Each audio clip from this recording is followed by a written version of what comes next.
اليماني فغطيني به. فأتيته بالكساء اليماني فأتيته به، وصرت أنظر إليه وإذا وجهه يتلألأ كأنه البدر في ليلة تمامه وكماله. اللهم صل على محمد وآل محمد. فما كانت إلا ساعة وإذا بولدي الحسن قد أقبل وقال السلام عليك يا أمه. فقلت وعليك السلام يا قرة عيني وثمرة فؤادي. فقال يا أمه إني أشم عندك رائحة طيبة كأنها رائحة جدي رسول الله صلى الله عليه وآله. فقلت نعم إن جدك تحت الكساء. فأقبل الحسن نحو الكساء فقال السلام عليك يا جداه يا رسول الله، تأذنني أن أدخل معك تحت الكساء؟ قال وعليك السلام يا ولدي ويا صاحب حوضي، قد أذنت لك. فدخل معه تحت الكساء. اللهم صل على محمد وآل محمد. فما كانت إلا ساعة وإذا بولدي الحسين قد أقبل وقال السلام عليك يا أمه. فقلت وعليك السلام يا ولدي ويا قرة عيني وثمرة فؤادي. فقال لي يا أمه إني أشم عندك رائحة طيبة كأنها رائحة جدي رسول الله صلى الله عليه وآله. فقلت نعم إن جدك وأخاك تحت الكساء. فدنا الحسين نحو الكساء وقال السلام عليك يا جده. السلام عليك يا من اختاره الله، أتأذن لي أن أدخل معكما تحت الكساء؟ فقال وعليك السلام يا ولدي ويا شافع أمتي، قد أذنت لك. فدخل معهما تحت الكساء. اللهم صل على محمد وآل محمد. فأقبل عند ذلك أبو الحسن علي بن أبي طالب عليهما السلام وقال السلام عليك يا بنت رسول الله. فقلت وعليك السلام يا أبا الحسن ويا أمير المؤمنين. فقال يا فاطمة إني أشم عندك رائحة طيبة كأنها رائحة أخي وابن عمي رسول الله. فقلت نعم ها هو مع ولديك تحت الكساء. فأقبل علي نحو الكساء وقال السلام عليك يا رسول الله، أتأذن لي أن أكون معكم تحت الكساء؟ قال له وعليك السلام يا أخي ويا وصي وخليفتي وصاحب لبائي، قد أذنت لك. فدخل علي تحت الكساء. اللهم صل على محمد وآل محمد. ثم أتيت نحو الكساء وقلت السلام عليك يا أبتاه يا رسول الله، أتأذنني أن أكون معكم تحت الكساء؟ قال وعليك السلام يا بنتي ويا بدعتي، قد أذنت لك. فدخلت تحت الكساء. اللهم صل على محمد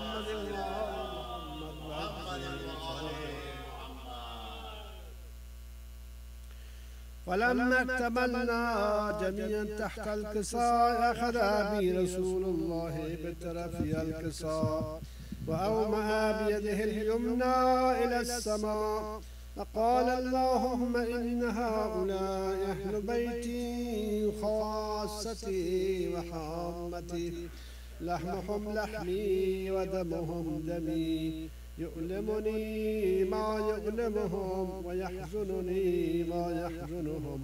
أنا حرب لمن حاربهم وسلم لمن صالمهم، عدو لمن عاداهم ومحب لمن أحبهم إنهم مني وأنا منهم فاجعل صلواتك وبركاتك ورحمتك وغفرانك ورضوانك علي وعليهم واذهب عنهم الرجس وطهرهم تطهيرا.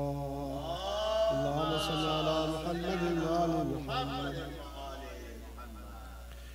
وقال الله عز وجل يا ملائكتي ويا سكان سماواتي إني ما خلقت سماء مبنية ولا أرضا مدحية ولا قمرا منيرا ولا شمسا مضيئة ولا فلكا يدور ولا بحر يجري ولا فلك يسري إلا في محبة هؤلاء الخمسة الذين هم تحت الكساء. فقال الأمين جبرائيل يا رب ومن تحت الكساء؟ فقال عز وجل هم أهل بيت النبوة ومعدن الرسالة هم فاطمة وأبوها وبعلها وبنوها. اللهم صل على محمد وآل محمد.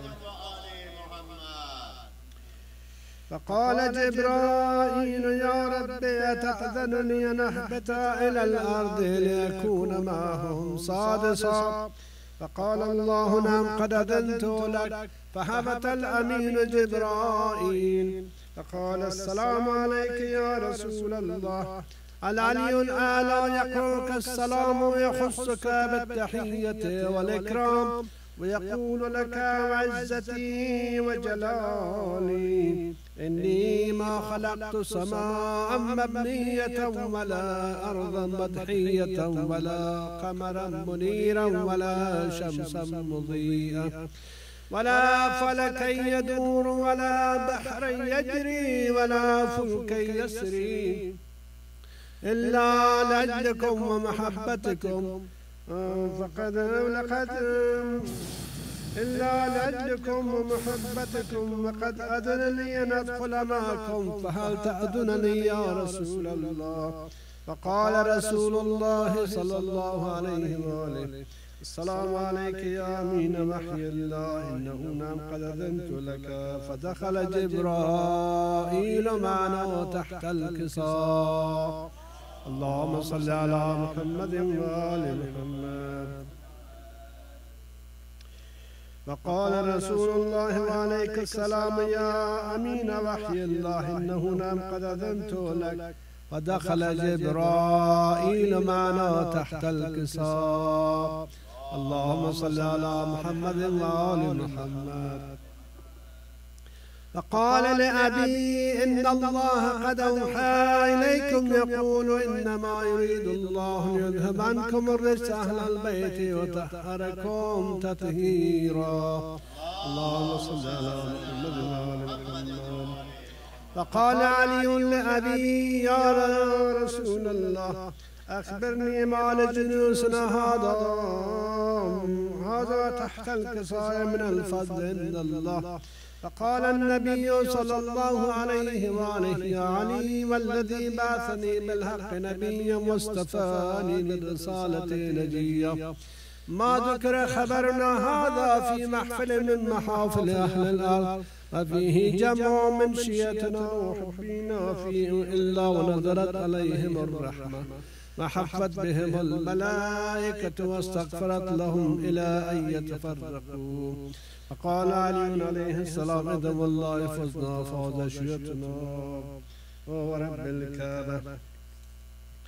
فقال أبي رسول الله صلى الله عليه وآله يا علي والذي بعثني بالحق نبيا واصطفاني بالرسالة نجيا ما ذكر خبرنا هذا في محفل من محافل أهل الأرض وفيه جمع من شيتنا محبين وفيهم مهموم إلا فرج الله همه ولا طاع ولا مغموم إلا وكشف الله غمه ولا طالب حاجة إلا وقضى الله حاجته.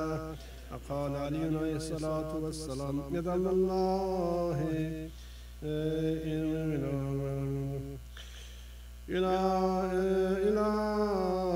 كشف الله ولا قال عليه السلام إذا الله فزنا وصعدنا وكذلك شنوت فاز وسعد في الدنيا والآخرة ورب الكعبة. اللهم صل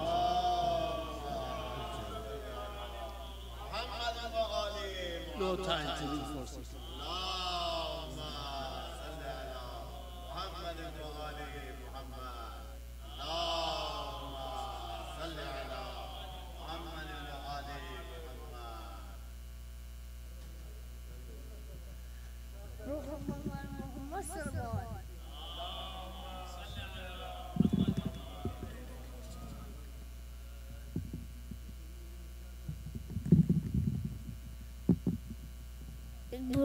एक ब्रॉन्टर नार सरवार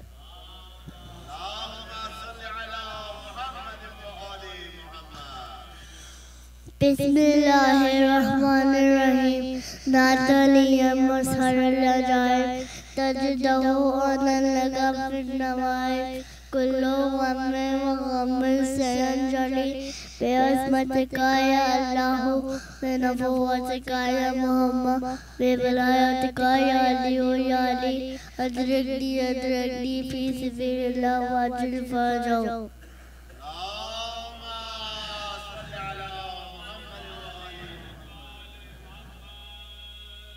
आ जाओ चाँद मेरे तेरी प्यास में बुझाऊं असगर में तेरी बाहू मेरे लाडले का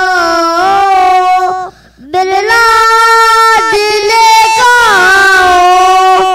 सीने जो है लगाऊं असगर में तेरी बाहू आ जाओ चाँद मेरे तेरी प्यास में बुझाऊं असगर में तेरी बाहू तेरे झूले को सकीना रो रो के चूमती है तुझ रंग में ढूंढती है तेरी बाकी की खबर में कैसे उसे सुनाऊं असगर में तेरी बाहू आ जाओ चाँद मेरे तेरी प्यास में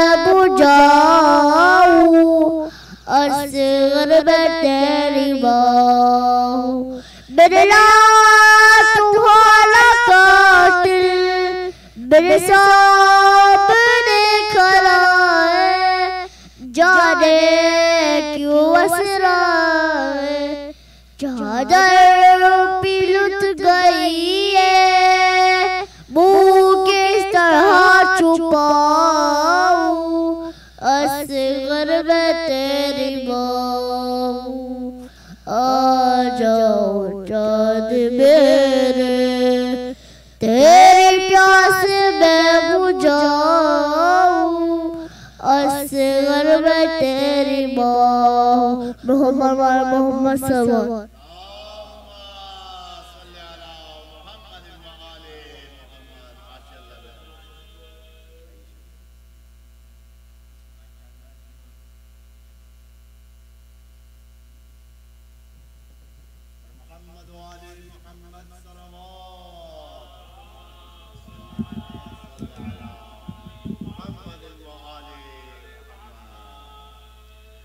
एक और बुलंद नारे सलावत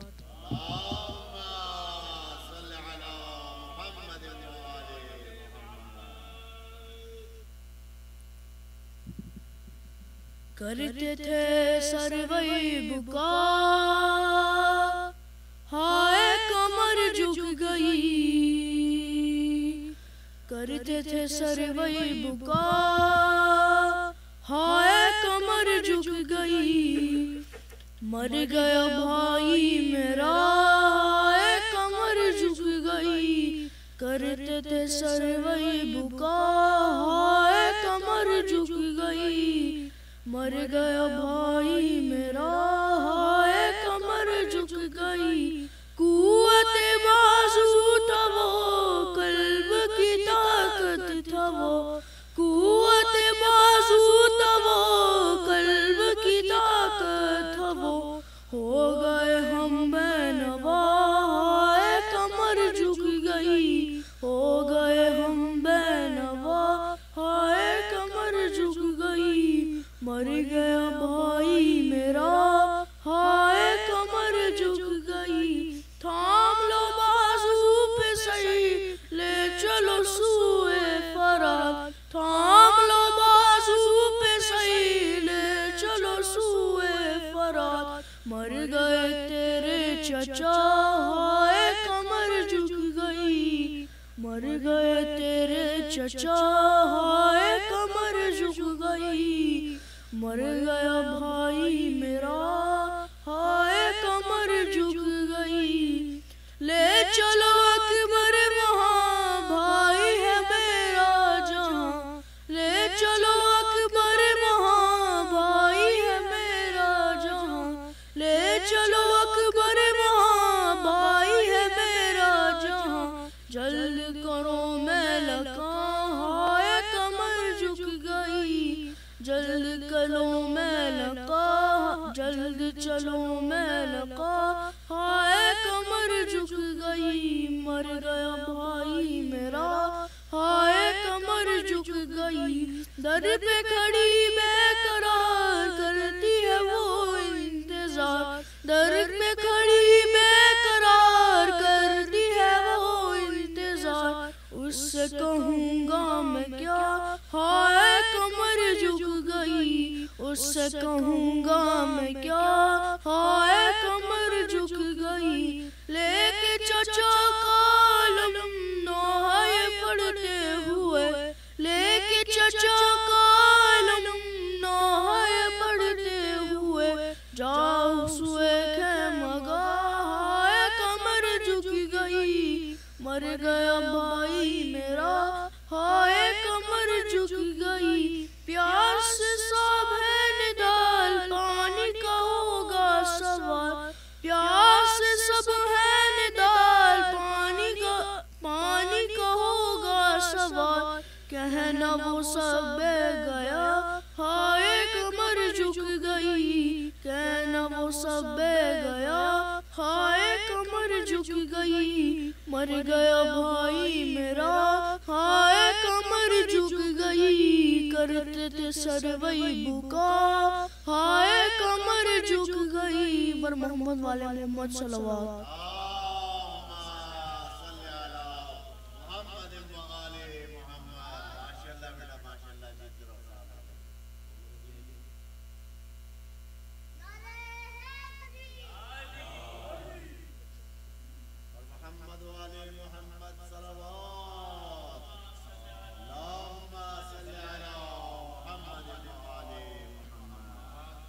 बुलंद नारे से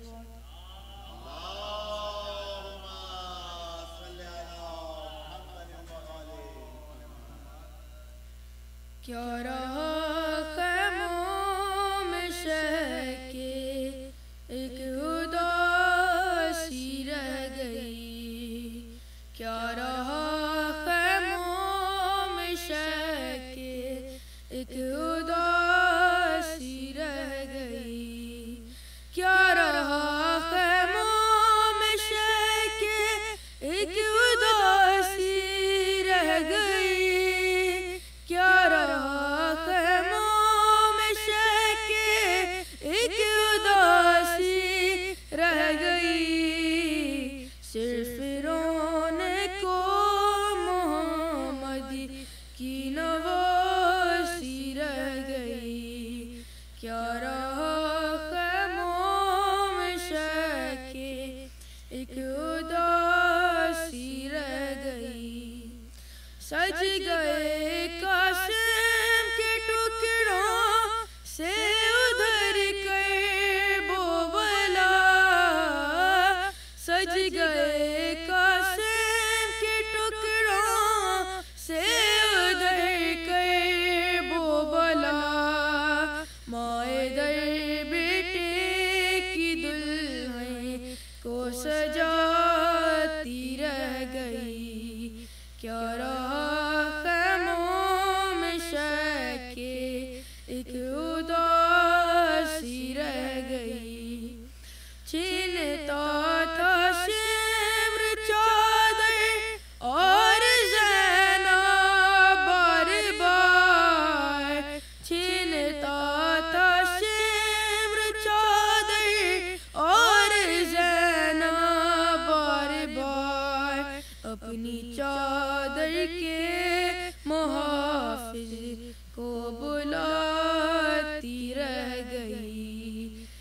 रहा ख़ैमों में शके, एक उदासी रह गई।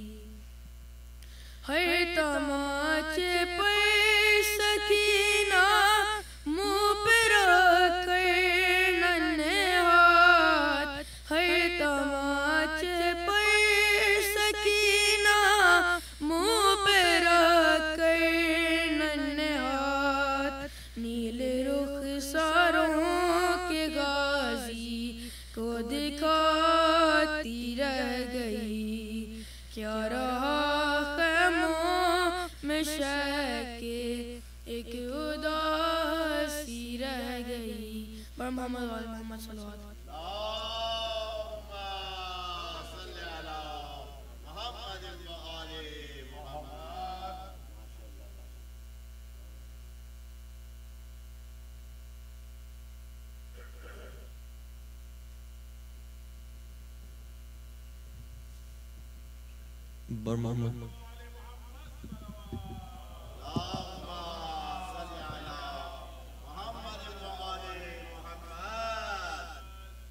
एक और बुलंद नारे सलवात।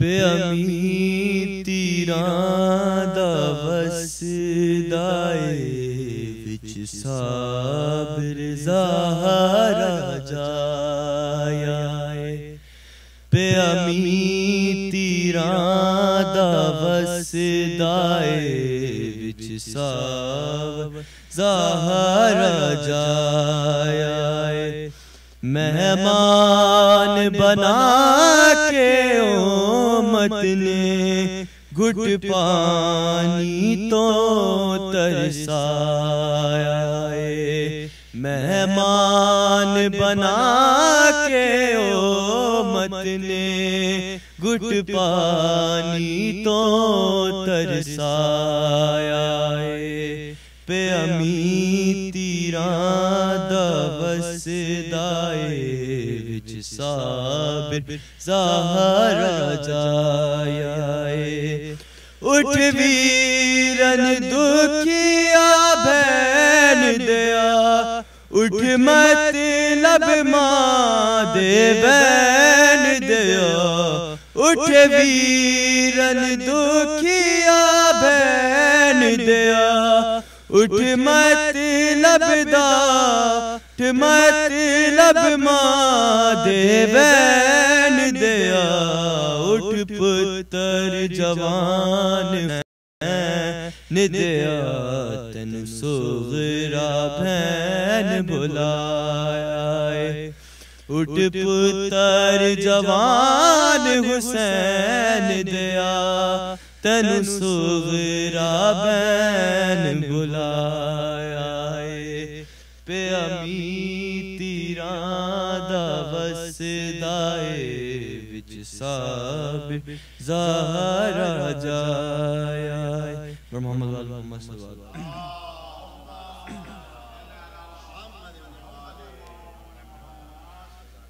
क्या शान है अली की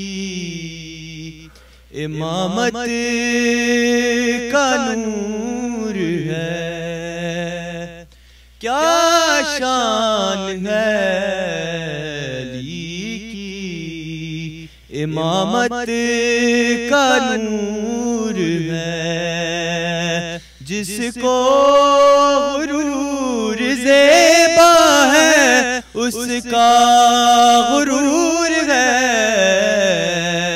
क्या शान है अली की इमामत का नूर है हर शाम का अंधेरा बहुत मुझसे दूर है हर शाम का अंधेरा बहुत मुझसे दूर है मैं करबलाई हूँ, मेरे चेहरे पे नूर है। क्या शान है अली की, इमामत का नूर है। काले लिबास काले अलम से है तुझको बैर, काले लिबास काले अलम से है तुझको बैर। मतलब ये है कि दाल में काला जरूर है।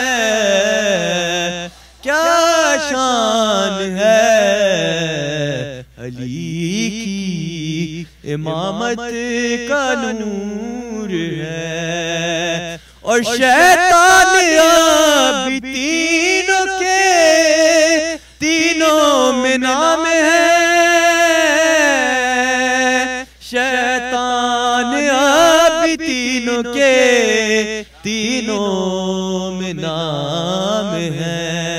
इनका क़याम मक्के और मदीने से दूर है।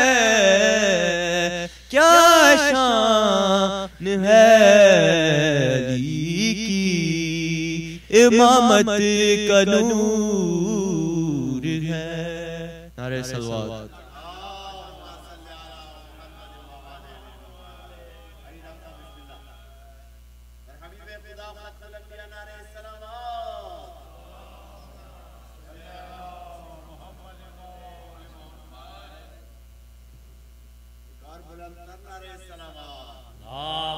सल्ले अला मुहम्मद व आले मुहम्मद। एक बार और नारे सलावत। सल्ले अला मुहम्मद व आले मुहम्मद। और दीगर आवाज़ बुलंद सलावत। सल्ले अला मुहम्मद व आले मुहम्मद।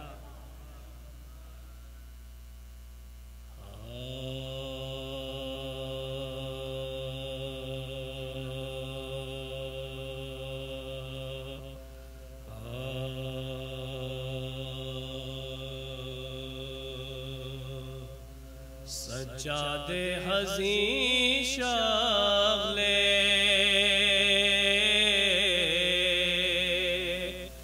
बुका रखते हैं।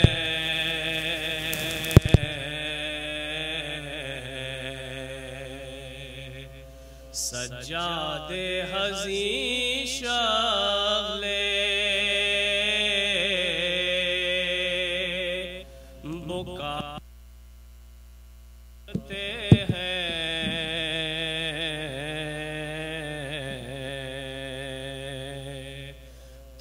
अश्कों से रोमाल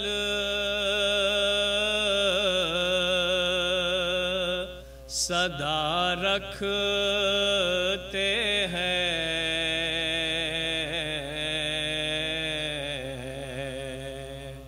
तर अश्कों से रोमाल सदा रखते हैं।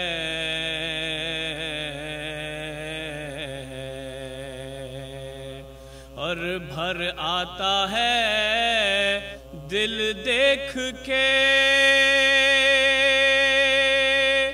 जामे पुरआब। भर आता है दिल देख के जामे पुरआब। यादे अतशे शाहे खुदा रखते हैं। सज्जादे हज़ीं शाग़ले नारे सलावत।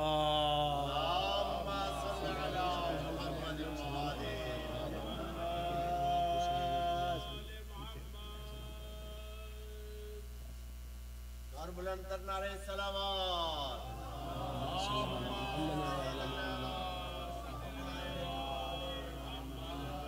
सोच पड़े कोई नहीं,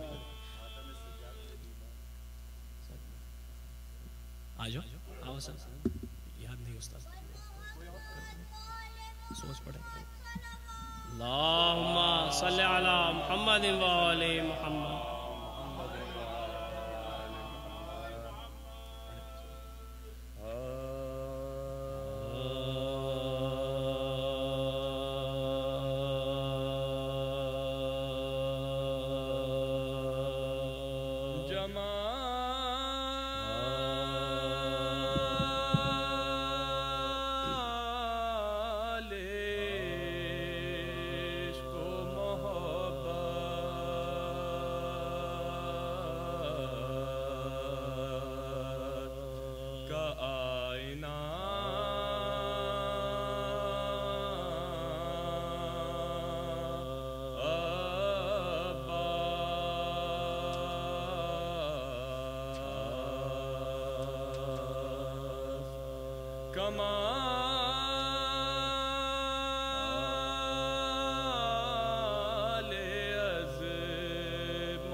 करे वफा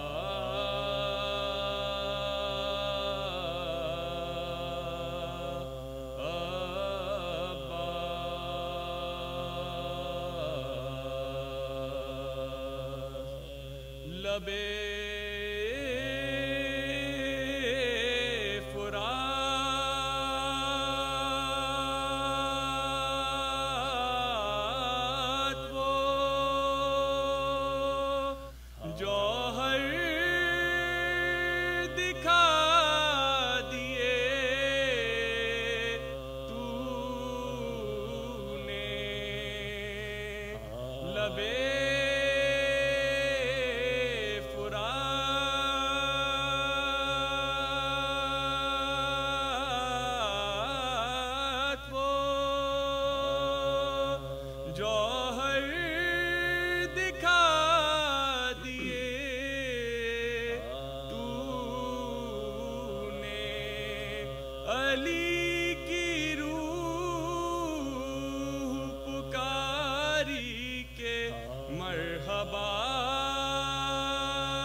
जमाले मोहम्मद वाले मोहम्मद सलावत। अल्लाहुम्मा सल्ली अला मुहम्मद व आले मुहम्मद। सलाम के दो शेर और मर्सिया के उसके साथ चल जाओ।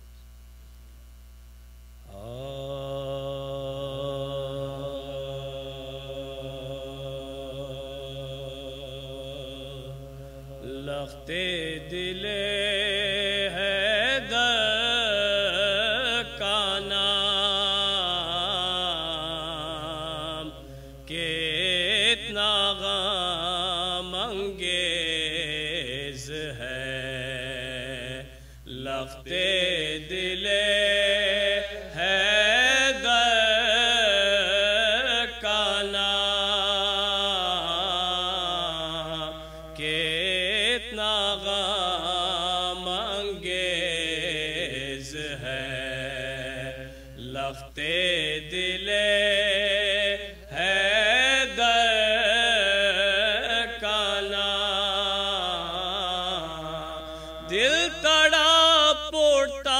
सुन लेता हूँ जब सरवर का नाम कितना गमंगेज है। पानी पानी शर्म से है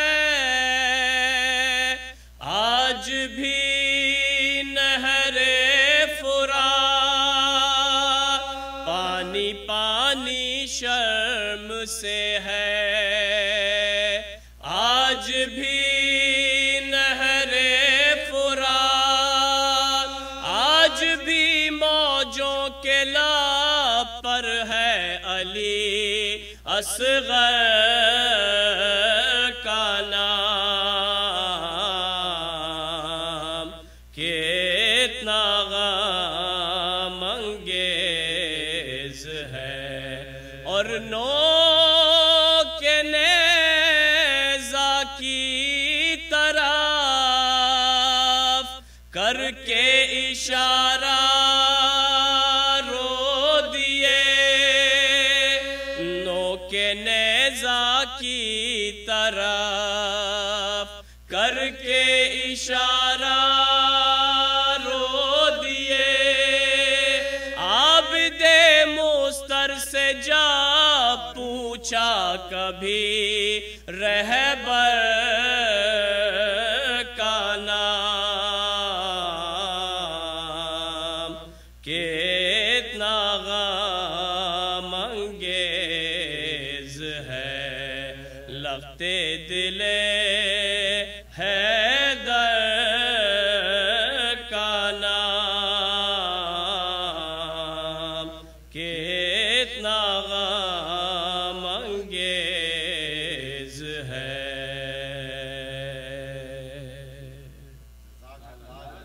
फातिहा।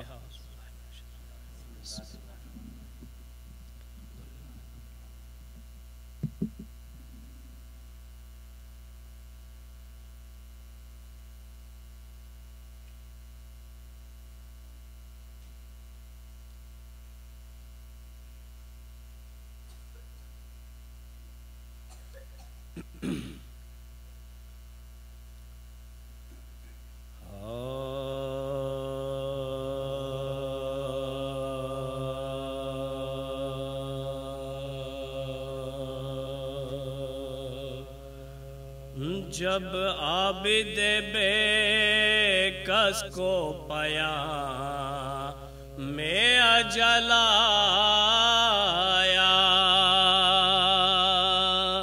जब आबिद बेकस को पाया मैं अजलाया।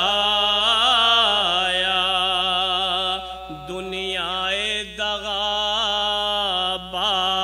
की नीयत में बलाया। अरे वो जहर दिया जिससे सुकून में खलल आया, और मानिंदे हसन कट के कले जान कलाया। मानिंदे हसन कट के कले जान कलाया। अरे जालिम ने मरीज़े शहे दिलगीर को मारा, शब्बर की तरह दिलबर शब्बीर को मारा, शब्बर की तरह दिलबर शब्बीर को मारा, शब्बर की तरह दिलबर शब्बीर को मारा। और औलादे पैगंबर पे मुसीबत की ये शब है, प्यासे के आज़ादार की रह लत की ये शब है। मजलूम के दिल बर की शहादत की ये शब है। आशूर के बाद और मुसीबत की ये शब है। आशूर के बाद और मुसीबत मोहब्बत की ये शब है, अरे इस गम से जिगर चाक है। ज़हरा नबी का उठता है अज़ादार हुसैन इब्ने अली का, उठता है अज़ादार हुसैन इब्ने अली का। और वो जहर से है दम, वो जहर से दम आबिद बे कस का उखड़ना, सज्जादे दिल अफ़गार का कर से बिछड़ना। और बिगड़ी हुई तकदीर गरीबों की बिगड़ना, उजड़ा हुआ घर फातिमा ज़हरा का उजड़ना, उजड़ा हुआ घर फातिमा ज़हरा का उजड़ना। अरे वीरा हुआ दरबार वली इब्ने वली का, बुझता है चराग़ हुसैन इब्ने अली का, बुझता है चराग़ हुसैन इब्ने अली का। और वो निस्फ़ शब राज़िए तक़दीर का सजदा, नूरे नज़रे कुश्ताए शमशीर का सजदा। अरे पैगाम अजल था के वो दिलगीर का सजदा है, जिस तरह के आशूर को शबीर का सजदा, जिस तरह से आशूर को शबीर का सजदा। उठे जो मुसल्ले से तो गश कर गए साजा, हाय हाय मेरे बाबा कहा मर गए साजा। उठे जो मुसल्ले से तो गश कर गए साजाद, हाय हाय मेरे बाबा कहाँ मर गए साजाद। जब आबिद बेकस को पाया मैं अजलाया,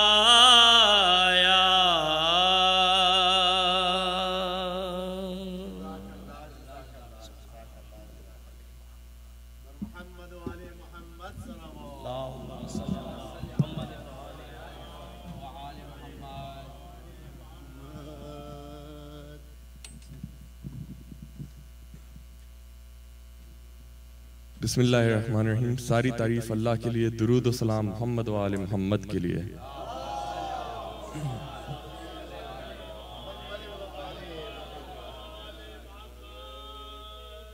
First of all, I would like to thank the organizing committee of Dar-e Abbas and especially Zulfiqar Kazmi Bhai for allowing me the chance to host the Majlis again. And I'm honestly not worthy of this honor, but because it was his command, I'm doing so. Respected Mu'mineen and Mu'minat, As you know, Dar-e Abbas and Anjuman Abbas holds special gatherings, majalis, milad, throughout the year, along with our regular Friday programs. We revamp these efforts during the Ayyam-e-Azha, our days of mourning, with daily majalis from the 1st to 12th Muharram, and weekend series of majalis thereafter. Tonight is the eve of 24th Muharram. It is known as the date of the death anniversary of our fourth Imam, Imam Zainul Abidin alayhi salam.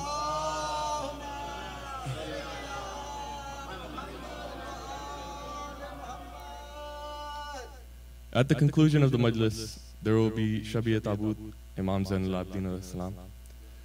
Tonight is the first majlis of this weekend series.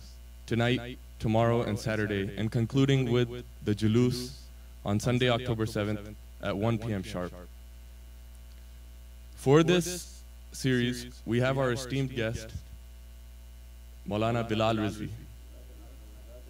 Maulana Sahab needs no introduction from me, as many of you were here last year to witness his eloquence, simplicity, and breadth of knowledge, all presented in a humble attitude. But for the few that weren't here, I would just like to say a few words about him. Maulana is originally from Dallas, Texas, and he is currently completing Hawza in Najaf, Iraq. This year, he has recited before coming to Dar-e Abbas at Ghadir in Houston, Texas, and now is here with us. Those of you who were not here last year, I'm sure will be delighted by his speeches, as we were all last year. Young, old alike, all were enraptured by his speech and loved his manner of speaking. Bo has been waiting all year for this. So, without any further ado, I would like to call Maulana Bilal Rizvi to come recite his majlis. Dar-e Haidari!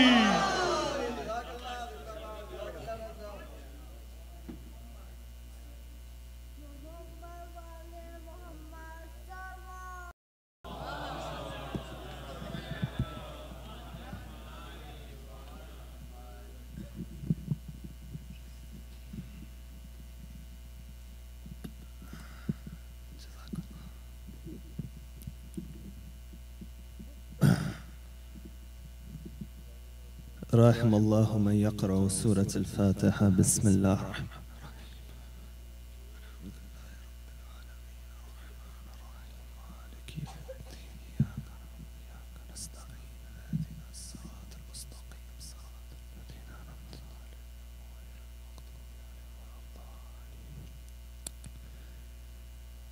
أعوذ بالله من الشيطان الرجيم بسم الله الرحمن الرحيم الحمد لله رب العالمين والحمد لله الذي دل على وجوب وجوده افتقار الممكنات وعلى قدرته وعلمه أحكام المصنوعات المتعالي عن مشابهة الجسمانيات المنزه بجلال قدسه عن مناسبة الناقصات نحمده حمدا يملأ أقطار الأرض والسماوات ونشكره شكرا على نعمه المتظاهرات المتواترات والصلاة والسلام على إمام القبلتين ونبي الحرمين وأفضل الثقلين وجد الحسن والحسين الذي سمي في السماء بأحمد وفي الأرض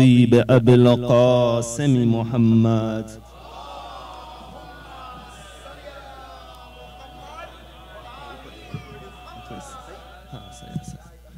وعلى آله الطيبين الطاهرين المعصومين الصادقين والذين اذهب الله عنهم الرجس وطهرهم تطهيرا.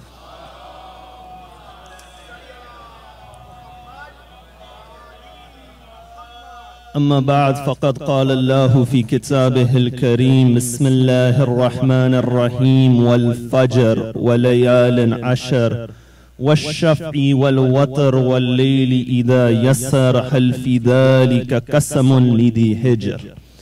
صدق الله العلي العظيم. صلوا على محمد وآل محمد.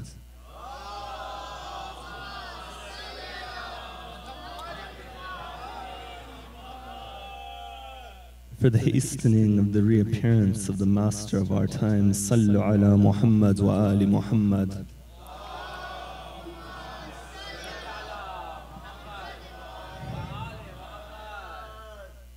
The ayat which I just recited are the beginning verses of the 89th chapter of the Quran, Surah Al-Fajr.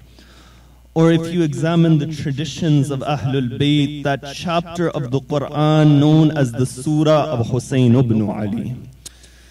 You see, within these ayyam of Muharram, when we facilitate to seek this understanding of the Imam, there are many ways that you can go through with this understanding, that when you look at the movement of the Imam, this is a step in the understanding of the Imam. When you look at the status of the Imam, when you look at the role of the Imam, when you look at the hadith about the Imam, you know how many narrations do we have that it's stated, and this narration is accepted by all schools of thought, that one day Rasulullah was upon the mimbar. As he was upon the mimbar, Sayyid al-Shuhada walks into Masjid al-Nabawi. As Imam al-Hussein walks into the mosque of the Prophet, you find Imam al-Hussein, he falls upon the ground.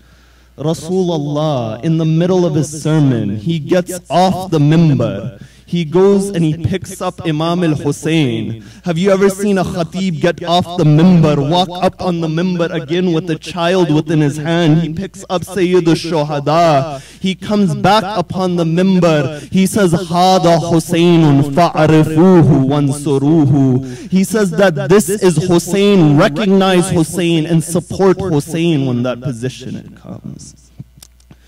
You see narration after narration about the remembrance of Sayyid al-Shuhada. You know, it's written in another tradition that one day Rasulullah, he falls sick. He says, O Salma, I'm going within my room, O Salma. O Salma, don't let anyone enter within this room. You know, after some time, Imam al-Hussein, as a child, he walks towards the door to the room of the Prophet. Salma, she sends Imam al-Hussein away. At that moment, Imam al-Hussein begins to cry. Rasulullah says, O Salma, why did you send my Hussein away, O Salma? She says, Ya Rasulullah, you are the one who said that no one should enter the room. Rasulullah says, O Salma, this isn't anyone. Through him you find that my religion will be saved.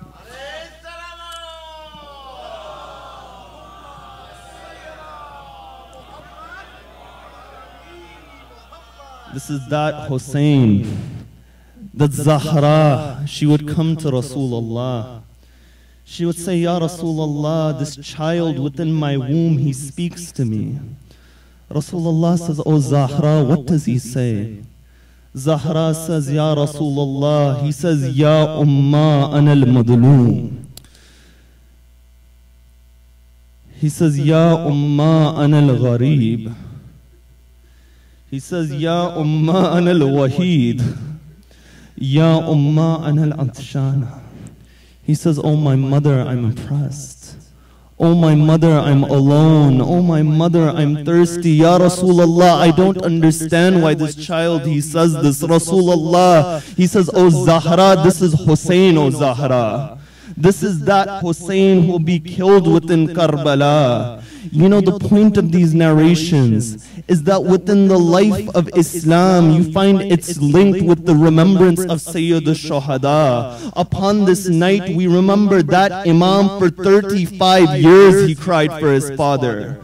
That how did he cry for his father? That one day he sees a butcher, he goes towards that butcher. He says towards him that, did you give this animal water before you slaughtered this animal? That did you sharpen the sword? Did you make sure that no other animals are watching? You find the man says, I'm Muslim. This is within the laws of Islam. He says, my father was killed without any water. When they slaughtered my father, they didn't sharpen the sword. And when they killed my father, my aunt Zainab at 70 steps, she would watch a shimmer. You know, I don't mean to start the majlis with musibah, but the majlis of Zainul Abidin is that majlis. You don't know where the fadail it stops and where the musibah of the Imam it begins.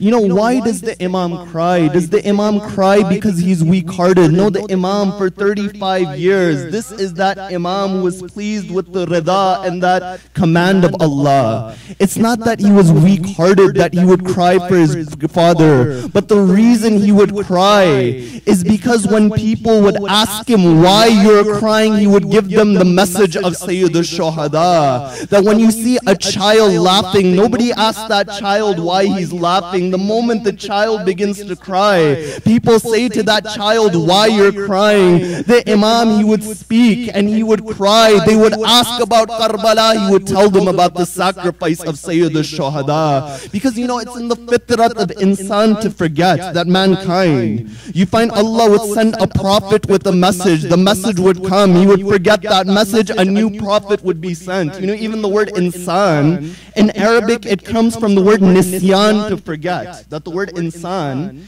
it comes from the word in Arabic nisyan, to forget. And this is why the Quran, it says, وَذَكِّرْ فَإِنَّ ذِكْرَ تَنْفَعُ الْمُؤْمِنِينَ. It says, O Prophet, remind them. For a reminder, it benefits the believers. And it was through the tears of Zainul Abidin that this reminder of the movement of Sayyid al-Shuhada, it continues. You know, this is that reminder which was needed within that time period. You know, it's stated that the 8th Imam was seen on the day of Ashura with his amama off, with his top collar unbuttoned, crying. They say, oh Ali ibn Musa al-Rida, how long will you cry like this? That for your grandfather Hussein. You know what the Imam, he says? He says, I don't want you to forget Karbala in the way the people, they forgot Ghadir. You see, all of these narrations, they facilitate the understanding of Sayyid al-Shuhada. But one angle which is often forgotten when it comes to the ma'rifat of the Imam is the position of Sayyid al-Shuhada within the Holy Quran. You know, there's a number of ayat. We see the verse of Tathir, we see the verse of Mubahila. But from amongst those makhsus and special places within the Quran that is associated with Sayyid al-Shuhada is that chapter of the Quran known as Surah Al-Fajr. You know, the narration of the 6th Imam, which is narrated in many of our sources, that the 6th Imam would say, Iqra'u Surah Al-Fajr fi fara'idikum wa nawafilikum fa innaha Surah Al-Husayn ibn Ali warghabu fiha rahimakumullahu. He says that within your mandatory prayers and your optional prayers, recite Surah Al-Fajr, for it is the Surah of Hussein ibn Ali. And within the recitation of this Surah, seek the mercy of Allah upon you.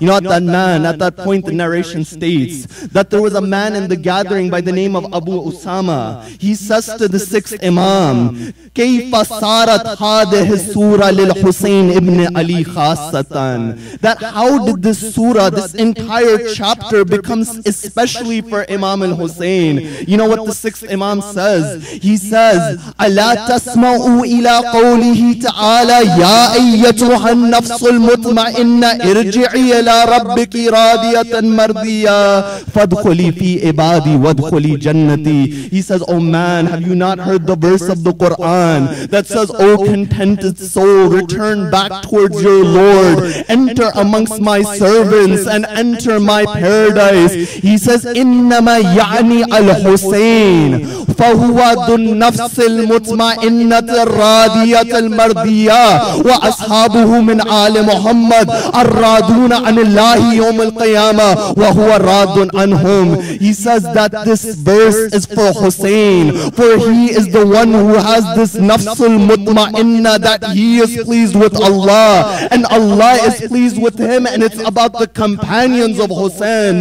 that on the day of judgment, they will be pleased with Allah, and Allah will be pleased with them. But the riwayat, it doesn't stop before I come towards the tafsir of this chapter. Then the Imam, he continues. He says, وَهَذِهِ السُّورَةِ فِي الْحُسَيْنِ وَشِيعَتِهِ وَشِيعَتِهِ مِنْ آلِ Muhammad. That this chapter is also for Hussein and his followers and the followers of Ali Muhammad.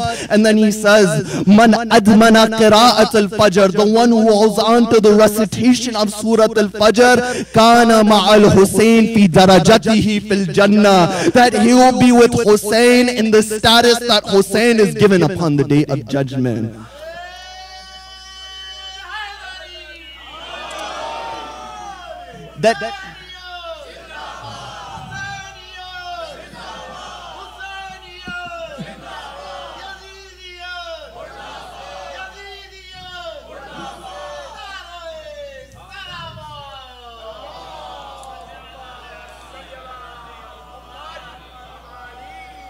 If this chapter has been given such an immense linking with Sayyid al-Shuhada, there must be various places within this surah which have a link and a nisbah towards the Imam, and we'll examine those different pieces before looking at the virtue of Imam Zainul Abidin. Because this word wal-fajr has a link towards the guidance which Imam Zainul Abidin gave, but I'll explain that as we go on.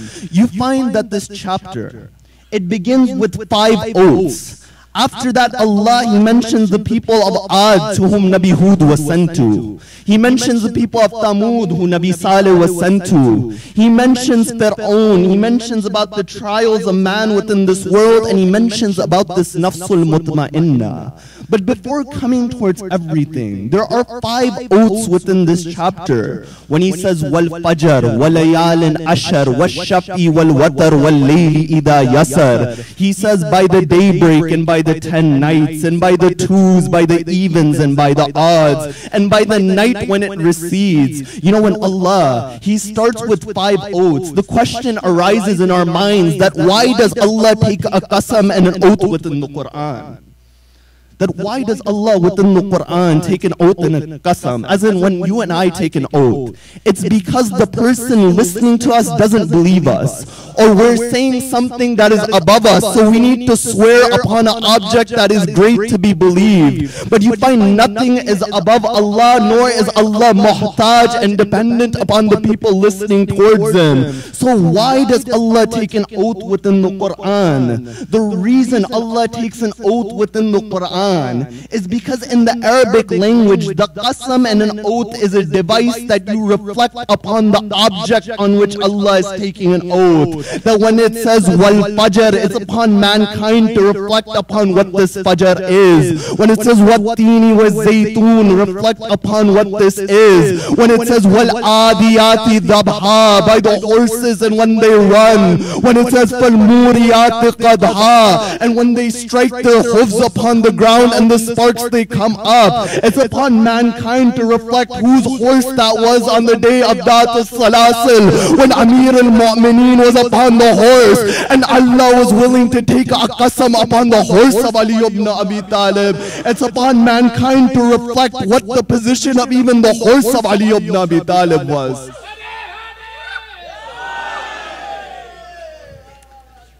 So Allah, He starts by saying wal-fajr. What does this fajr, what does fajr mean? You know, the definition of fajr in Arabic is to break something apart, for something to come in half.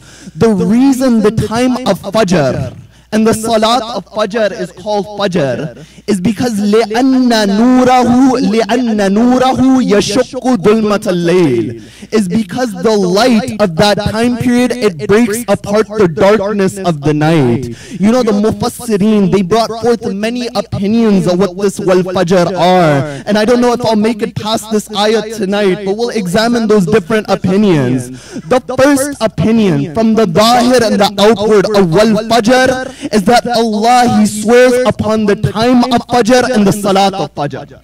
That from the outward level, the first thing which Allah He swears upon is the salat of Fajr and the time of Fajr. You know, there are 6 places within the Quran where the word Fajr comes up. One of those maqam, it says, Inna Quran al-Fajr kana mashhuda, that the recitation of Fajr is witnessed by the angels. You know, when you ask the Urafa and the mystics, that how do you reach the status that you reach? Many of them, they would say that not only do we wake up for the time of Fajr, but that time period known as Bain al-Tula'ain, within the time of Fajr and the rising of the sun, we do our ibadat within that time period. You know what that time period is? It's stated at that time period that the angels of the nighttime are ascending to the heavens and the angels of the heavens are descending upon the earth. They meet halfway. At that moment they see the servant who stands up for Salatul Fajr. That Allah, He says, Wal Fajr.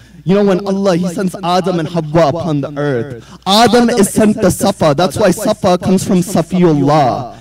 And you find Hawa is sent to Marwa, which comes from Imra'atu Adam. You get the word Marwa. You know where they come? They come in the plains of Arafah. That's why Arafah comes from ma'rifah and recognition, that Adam and Hawa, they made there. You know, at this point, I remember one line of Sheikh Ja'far al-Shushtari. Sheikh Ja'far al-Shushtari, he writes a book called Khasa'is al-Husayniyah, that all of those things which are makhsus and unique to Sayyid al-Shuhada, you know, he mentions 14 or 15 points about everything which is unique to the Majlis of Hussein. He says in one spot that the Majlis of Hussein is like the plain of Arafah.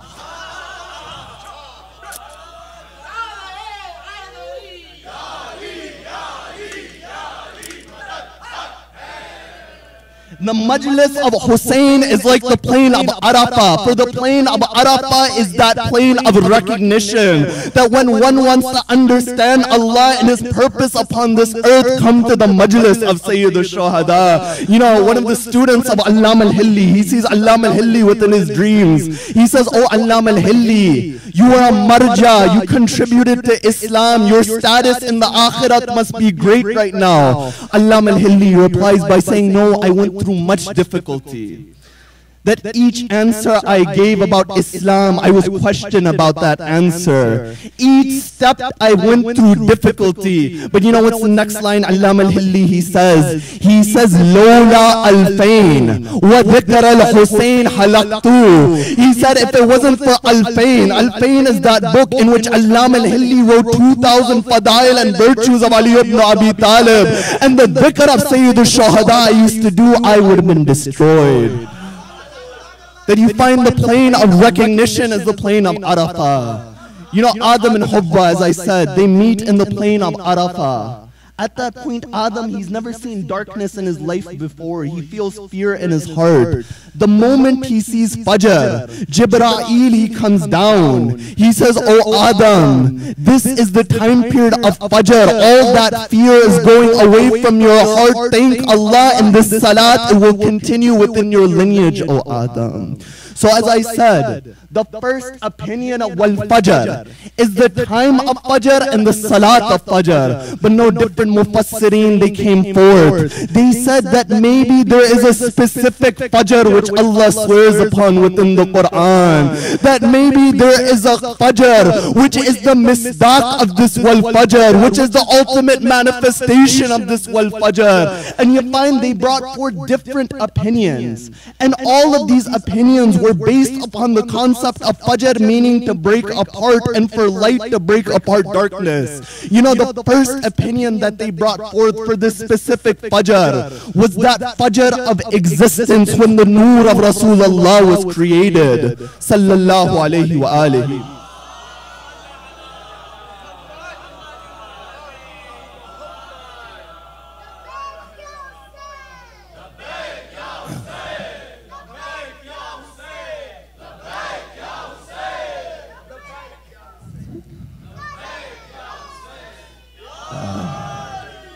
that for the first time in history, the light of existence was penetrating through the darkness of non-existence. That Allah, upon that command of kun, He creates the nur of Rasulullah. That Rasulullah, He held this status. You know, in philosophy and falsafa, each creation goes through two different stages. One is called Faydul Aqdas, the other is called Faydul Muqaddas. I'll come out in simpler terms. It means that everything goes through an indeterminate stage and a determinate stage. That if you see a seed, you find this is the indeterminate stage of creation. The moment it becomes a plant, you have the determinate stage. That within the womb, you find the embryo, it develops. This is the indeterminate stage. The moment the human being is born, it's called the determinate stage. They say that the universe has to go through these two steps. Where there's an indeterminate stage, there's a determinate stage. They said that indeterminate stage was the creation of the nur of Rasulullah. And that determinate stage was all of reality which you see in front of you. So you find that this was the first opinion of a specific Fajr. The second opinion that they brought forth was the open announcement of the Prophet of Rasulullah. For the light of Tawheed was penetrating through the darkness of kufr and disbelief. This is that maqam where in the Quran, Allah He says, لَقَدْ مَنَّ اللَّهُ عَلَى الْمُؤْمِنِينَ إِذْ بَعَثَ فيهم رسولا من أنفسهم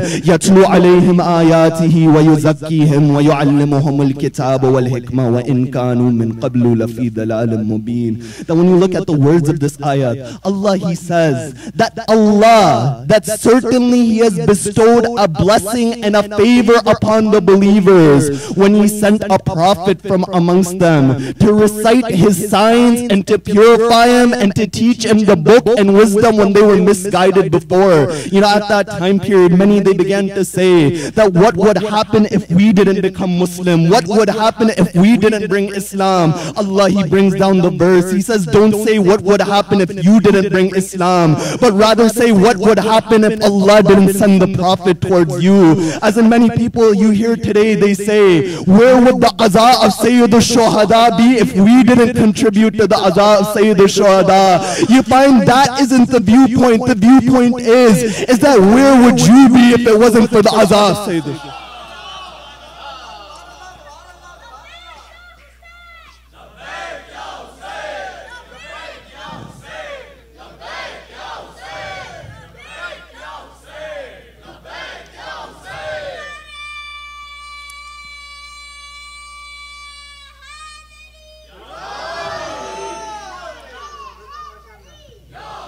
Ya Ali. The second specific Fajr in the Quran is the open announcement of Rasulullah. The third opinion of a specific Fajr that the ulama they stated was that a person he penetrates from the zahir towards the batin of a thing, that he uses his light to come to the understanding of the batin and the inner reality of everything. When you look at Imam Zainul Abidin, he didn't judge a person from the outward, but he understood the reality and the hearts of that individual. You know, it's stated that one day there was a servant of Imam Zainul Abidin. Imam Zainul Abidin, he sees that that servant was giving water towards a dog. Imam Zainul Abidin, he says, you're free in the way of Allah. He says, oh Imam, did I do something wrong? Is it because this was an impure and a najis animal? The Imam says, no, that's not the case. The Imam, he says that you have so much mercy within your heart that you're even thinking of the animals at this point. I have freed you within the way of Allah. That these were the servants of Imam Zainul Abidin. You know, when Ahlul Bayt, they had servants. What Imam Zainul Abidin would do is that he would train these servants in Islam. They would become ulama and scholars, and he would release them into society. That if you want to see the status of the servants of Imam Zainul Abidin, it's stated that after Waqiyatul Hurra, when Yazid he attacks Medina, you find that many women were harmed, many individuals were harmed. You find the rain, it wouldn't come down. The people of Medina, they would pray for rain, it wouldn't come. A man, he says, that as one of these gatherings for prayer for rain was happening, I saw a man from Abyssinia, that it stated that he was Habashi, that he's from modern day Ethiopia, Abyssinia. He comes into the gathering quietly, and very quietly he raises his hands, he makes a dua, and the rain, it comes down. I wanted to see that who was this man. So I followed this man through the streets of Medina until I came to the house of Zainul Abidin. I knocked upon the door of Zainul Abidin. I said, "Oh Zainul Abidin, I want to buy one of your servants from you." The Imam says, "This is the household of generosity. I'll give you a servant for free. You don't have to pay me." You find all of these servants, they come out. The man, he's looking. He says, "No, I saw a servant who came from the mosque of the Prophet who went towards your house. I don't see that servant." The Imam, he calls that servant out. He says, "I want this servant." The Imam says, "Go towards the man." You know what the servant, he says? He says, "Oh Allah, I made a promise towards you that as long as I was alive, I would be a servant in the house of Zainul Abidin. And oh Allah, this day is coming when I'm leaving this house. Take my life away from me."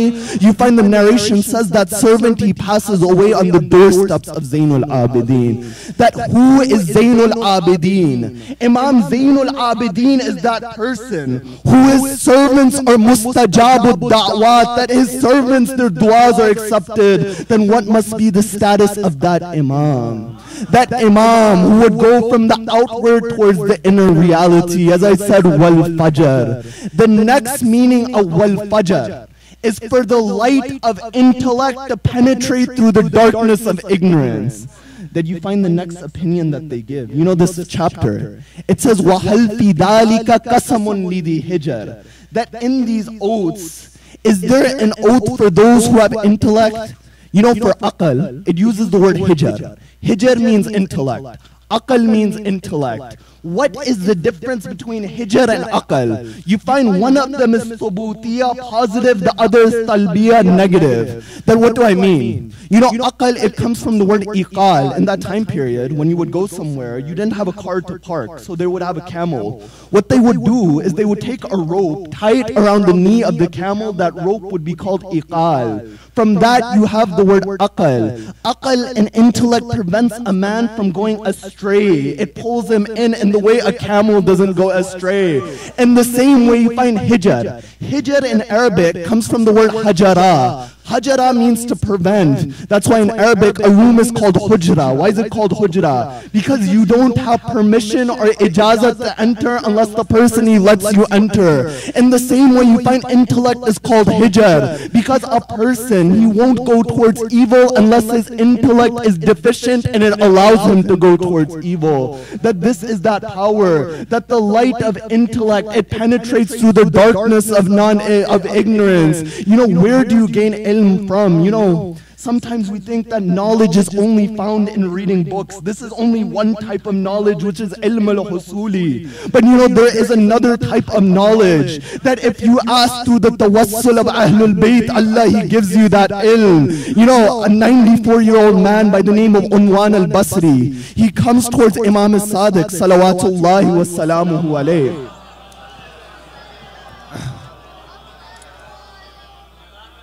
And you can go look up this hadith online. It's the hadith of Unwan al-Basri. When many people, they go towards the Urafa, they say, "I want to go on the path of spirituality." They say the first thing you learn is the hadith of Unwan al-Basri.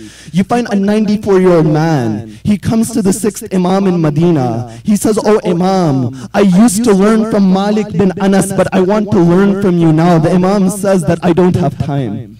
Imagine a 94-year-old person coming to the Imam. The Imam says, "I don't have time." Because the Imam, he wanted to test the sincerity of that individual. You know what that person does? He goes to Masjid al-Nabawi. He recites 2 units of prayer. He says, "Oh Allah, make the heart of Ja'far wide so has space for my love." He goes to the house of Imam al-Sadiq. He says that "I am here." The Imam says, "What is your name?" He says, "My name is Aba Abdullah." Salah. The Imam says, very well, what do you want? He says, I want to learn from you. You know what the Imam said? He says, لَيْسَ الْعِلْمُ بِالتَّعَلُّمِ, that knowledge isn't gained from learning. He says, إِنَّمَا هُوَ نُورًا يُقَعُ, that it is a light which Allah He places in the hearts of the one He wants to guide. Then He says that if you want ilm, then understand فَطْلُبْ فِي نَفْسِكَ حَقِيقَةَ الْعُبُودِيَّةِ, that search within your heart the reality of worship and ask Allah to make you understand so you'll understand.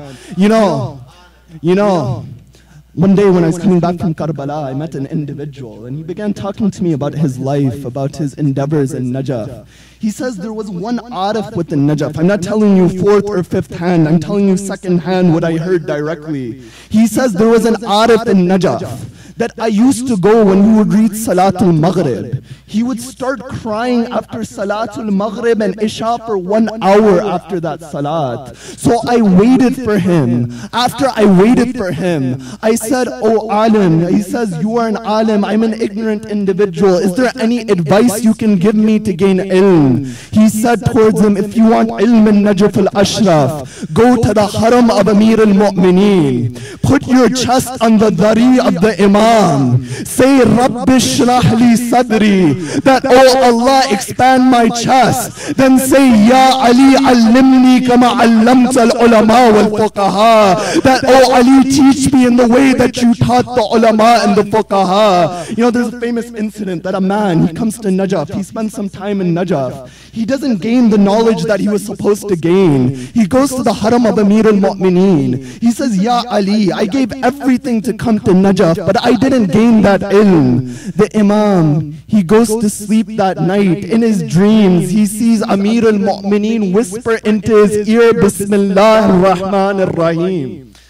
Next day, he goes to the Dar-e Kharij class of Sheikh Murtada Ansari. You know, when Sheikh Murtada Ansari would give his Dar-e Kharij, he would give the argument, then he would give the counter-argument, then he would destroy the counter-arguments, that after that no one had anything to say. He stands up in the middle of the Dar-e Kharij. He says, oh Sheikh, I have a counter-argument towards you. He proves Sheikh Murtada al-Ansari wrong. You know what Sheikh Murtada Ansari says? He says, come to me after class. The moment he goes towards him, he says towards the man that the one who recited Bismillah in your ears read all the way up to Dhaleen in my ears. That this was the ata of Amir al-Mu'mineen towards that individual. That Bismillah ar-Rahman ar-Rahim. That what is the power contained within Bismillah. You know, a person, when he goes through development, there's two types of development. There's one which is a horizontal development, there's one which is a vertical development. That when you develop in Islam and you go towards Allah, at one level you build your relationship with Allah. At another level you try to build your relationship with the creation of Allah. That's why upon the day of Siffin, when a munafiq, he comes to Amir al-Mu'mineen, he says, Ya Ali, what is Islam?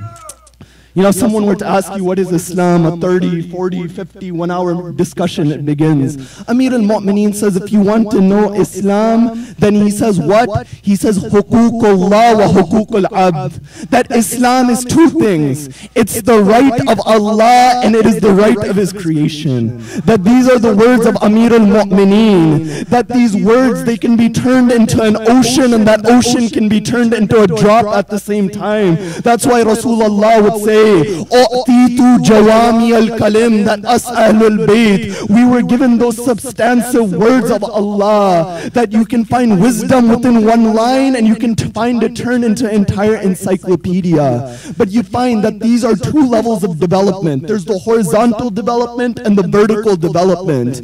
You know, in vertical development, that name which a person he seeks to go towards is the name Allah.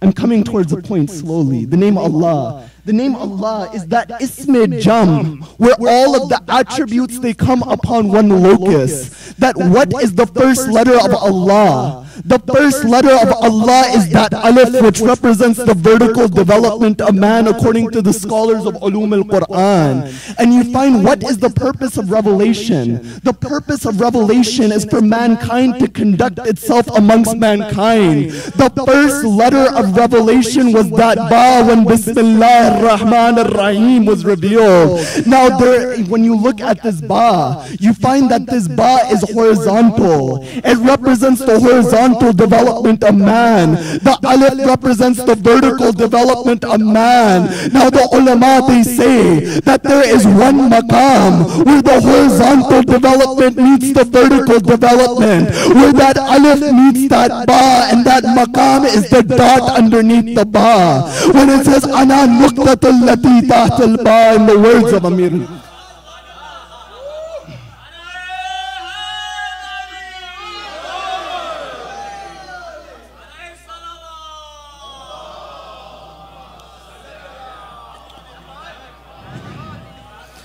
that if you want one ilm upon one locus, then look at Amir al-Mu'mineen. And if you want to see that ilm, it's spread out, then look at this universe. You know, people say that how is it possible upon one point for that much ilm to be there? That we living in the 21st century, we see these little flash drives that upon them are 200, 300 gigabytes. You ask him, how big is that spot where all knowledge is saved upon that? You say that spot is about a spot or a dot. That if on one locus we can put that much knowledge, why can Allah, not the creator of the universe, do the same? So you find the next meaning, as I said, was for the light of knowledge to penetrate the darkness of ignorance. The next meaning of wal-fajr, that the ulama, they state, is when the light of the dhuhur of the Imam penetrates through the darkness of dhulm upon this earth.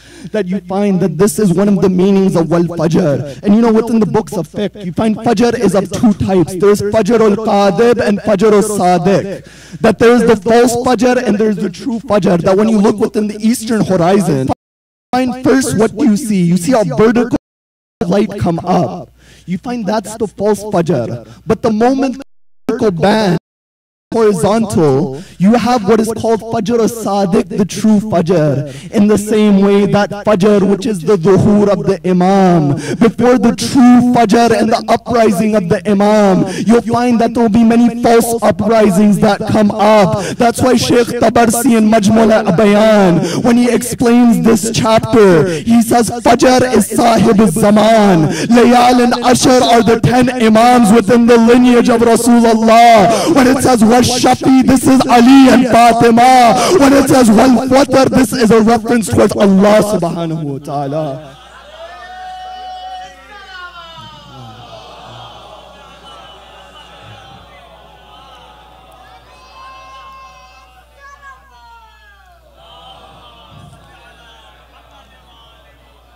That what are the different meanings of Fajr I brought forth? First, I said the time of Fajr / the Salat of Fajr. The next I said was existence coming into from non-existence. Third I said was the announcement of the Risala of Rasulullah. Fourth I said going from the Dahir to the Batin. Fifth I said the light of knowledge penetrating through darkness of ignorance. Sixth I said the uprising of the Imam. But you know, there's one more Fajr. The ulama, they say it was this Fajr that gave light to humanity until the day of judgment. That wherever humanity, it didn't know where to go, it didn't know where it would be guided, it would be this Fajr, and that Fajr is the Fajr of Ashura. This is that Fajr of Ashura, that how many come towards Sayyid al-Shuhada. You know, it's stated about the famous poet from India, Joshmali Abadi. They said when you read his biography, it's written in his biography, that he was Muslim, that he wasn't a Shia. Then he becomes an atheist, then he becomes a Shia. they say towards them that what was it? That you were a Muslim, then you become an atheist, and then you become a Muslim again, and out of all of the denominations you join the Shia. You know what he replies by saying? He says, I didn't come back towards Islam by looking at arguments and reading philosophy. All I saw was that there was a Hussein who sacrificed everything for his creator. That Hussein was willing to have his women captured and his children killed. I said to myself that if a man is willing to sacrifice so much for his creator, then there must be a creator that he's sacrificing for.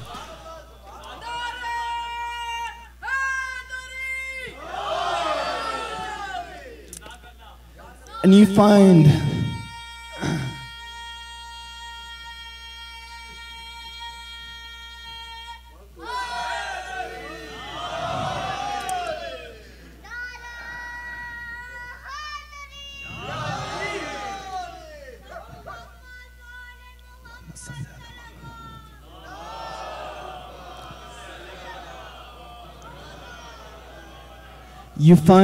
the one who continued this light of guidance of Ashura is Imam Zainul Abidin.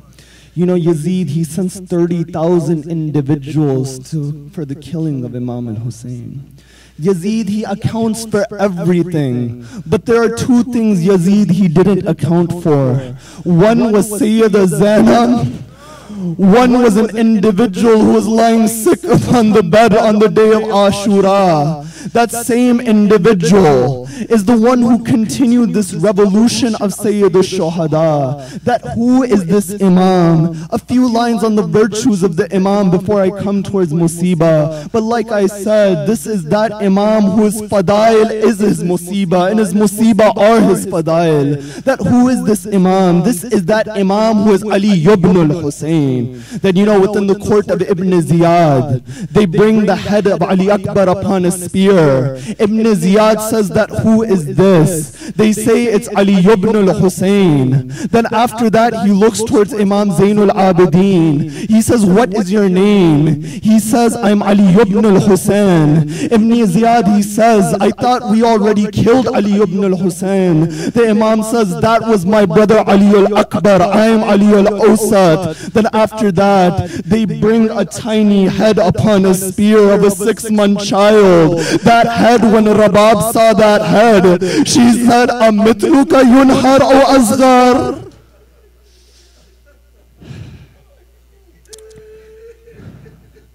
O Asghar, do they even slaughter children like you, O Asghar? You know, when they brought that head, they say, who does this head belong to? The Imam says, Ali Asghar. You know what Ibn Ziyad says? He says, did your father not know any other name than Ali? The Imam says, if my father had 1,000 sons, he would name them all Ali. You know, within those courtyards where they would curse Amir al-Mu'mineen, a day came when the sons of Ali, their names were being announced, and within those courtyards, the name it echoed, Ali, Ali, Ali, within those courtyards.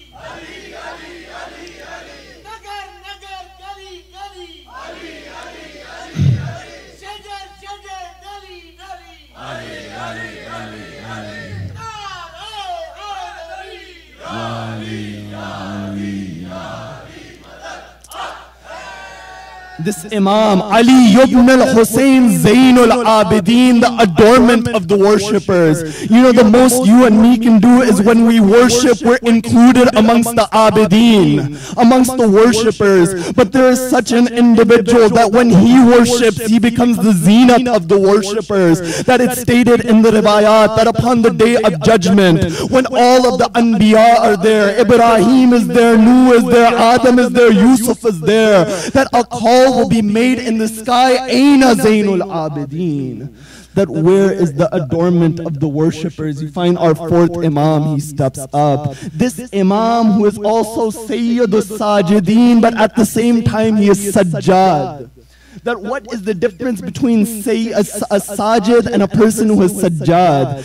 Sajid is that individual that he finds a pure piece of ground and he does sajda and he prostrates upon that ground. Sajjad is that individual. When he prostrates upon a ground, that ground, it becomes pure by his prostration. This is who you call sajjad. That who was a worshipper like Imam Zainul Abidin, that one day it stated that Imam Zainul Abidin, he is in sujood, he is crying. His wife comes up towards him. She says that, O Zainul Abidin, your son Muhammad al-Baqir has fallen into a well. You find the Imam, he continues the sujood, crying and crying. After some time, he stands up. She says, did you not hear me? The Imam says, no, I was prostrating towards my Lord. Then he says, your son has fallen into a well. The Imam, he says, I fulfill my right towards Allah. Do you not think that Allah will protect me? It's stated that Imam Zainul Abidin, he walks towards the well. The people, they move aside. The moment the Imam comes, the water in the well, it begins to rise. Imam Muhammad al-Baqir is sitting on top of that water. That this is Zainul Abidin. This is that Imam. Which Imam? That Imam, when he goes into the courtyard of Yazid, it's stated that 700 people were surrounding him in that courtyard. That with his hands tied, with his feet tied, with the chain around his neck, with the head of his uncle Abbas in front of him. As the Imam says, in the court of Yazid, he made us sit where the servants and the slaves would sit. And we sat in the way that the servants and the slaves would sit. You find Yazid in front of the Imam, he would take his stick, he would put it upon the teeth of Abu Abdullah. You find Sayyida Zainab, she speaks and she gives her sermon. After Sayyida Zainab gives her sermon, you find Imam Zainul Abidin, he stands up, and even before giving his sermon, he shows these lines of ma'rifat and understanding. He says, Ya Yazid, adinli hatta asada hadihil a'wad. That he says, oh Yazid, do you give me permission to climb this pile of wood, this structure of wood? You know, notice the Imam, he doesn't say mimbar, he says structure of wood. That he shows Yazid, oh Yazid, as long as my father is being cursed, it doesn't become a mimbar, it's just a structure of wood. But the moment haqq is spoken, the moment the fadail of my father Ali is spoken, at that moment this structure, it becomes a mimbar.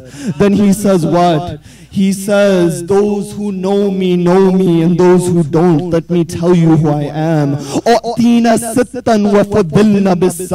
That we were given 6 and we were blessed with 7. ilman wa hilman wa samahata wa samahata wa fasahata wa shuja'ata wa muhabbata fi qulub al-mu'mineen. That Allah, He gives us ilm, but with that ilm He gives us patience and hilm. Because wherever ilm is, you need patience to hold on to that ilm. Then He says He gave us generosity, He gave us eloquence, He gave us bravery, and He put our muhabbat within the hearts of the mu'mineen.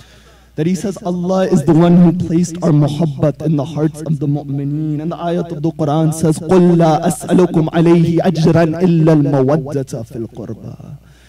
You know, the ayat, it doesn't use the word muhabbat, it uses the word mawaddat.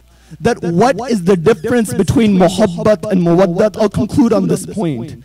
That what is the difference between muhabbat and mawaddat? You find the first difference between muhabbat and mawaddat is that mawaddat is two-way. That it comes from words which a pattern of mufa'ala, which is a pattern of 2 ways. That's why the same word bay'ah comes from this pattern mubaya'ah. So you find that mawadda is 2-wayed. You find what muhabbat can be 1-wayed. The second second difference is that muhabbat may increase and decrease, but mawaddat is that type of love which only increases. The third difference between muhabbat and mawaddat is this, is that when you have muhabbat for an individual, you can survive without that individual. That you have muhabbat for different personalities, but if they weren't there, you'll survive. But when you have mawaddat for an individual, you can't survive without that individual. That's why when you take a fish out of water, a fish doesn't have muhabbat with water, it has mawaddat with that water.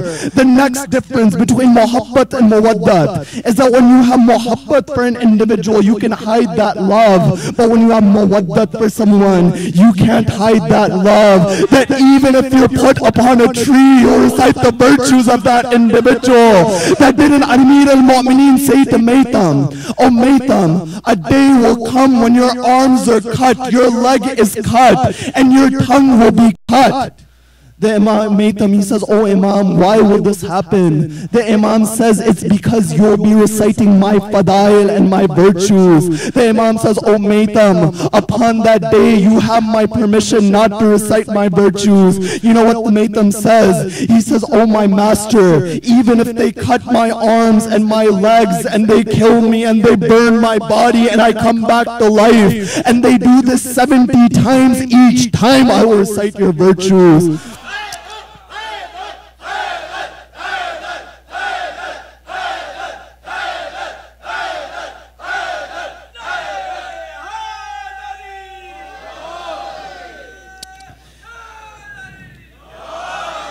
You know, Amir al-Mu'mineen,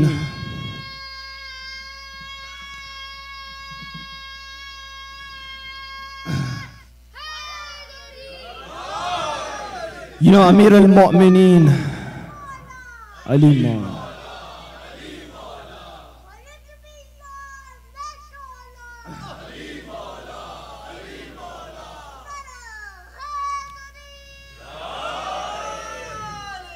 You know, Amir al-Mu'mineen, he told Maytham, oh Maytham, you'll be placed upon this tree over here. You know what Maytham would do? Every day he would take water and he would put it upon that tree. He would say, you were created for me and I was created for you. You know, a day came in Kufa that Maytham would recite the virtues of Amir al-Mu'mineen. Hajjaj, he puts Maytham upon the tree. Maytham, he smiles. Hajjaj says, why do you smile? He says, my master Ali told me that my arms would be cut and my tongue will be cut reciting his virtues. Hajjaj says, I'll do everything. I'll cut your arms, I'll cut your legs, but I won't cut your tongue to show that your master Ali ibn Abi Talib is a liar. You know, at that moment, Maytham, he begins to recite the virtues of Amir al-Mu'mineen. He says, oh people of Kufa, listen to the virtues of Ali from the tongue of Maytham al-Tammar.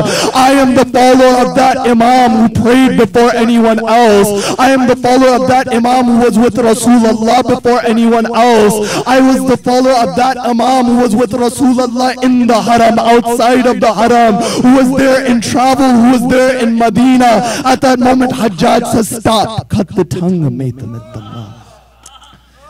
See, this is the status of those who hold the wilayah of Muhammad and Ali Muhammad. You know, there was much to say about this chapter and its linking with Sayyid al-Shuhada. That these Layal and Ashar, there are two opinions. One is the 10 days of Dhul Hijjah, the other is the 10 days of Muharram. Another opinion is what? Is that Ya ayyatuhan nafsul mutma'inna, as I said, is a reference towards Sayyid al-Shuhada. But on this night we remember that Imam, the one who remembered his father. You know, the fadilat of Imam Zainul Abidin is such a fadilat that one day you find Abdul Malik, you find that Hisham ibn Abdul Malik, he goes towards the Kaaba. He goes with all of his guards. He goes with his pomp, with his glory. At the moment, the people are there for Hajj. They don't see Hisham ibn Abdul Malik. That somebody elbows him, nobody makes way for him. At that point, Hisham ibn Abdul Malik, he gives up.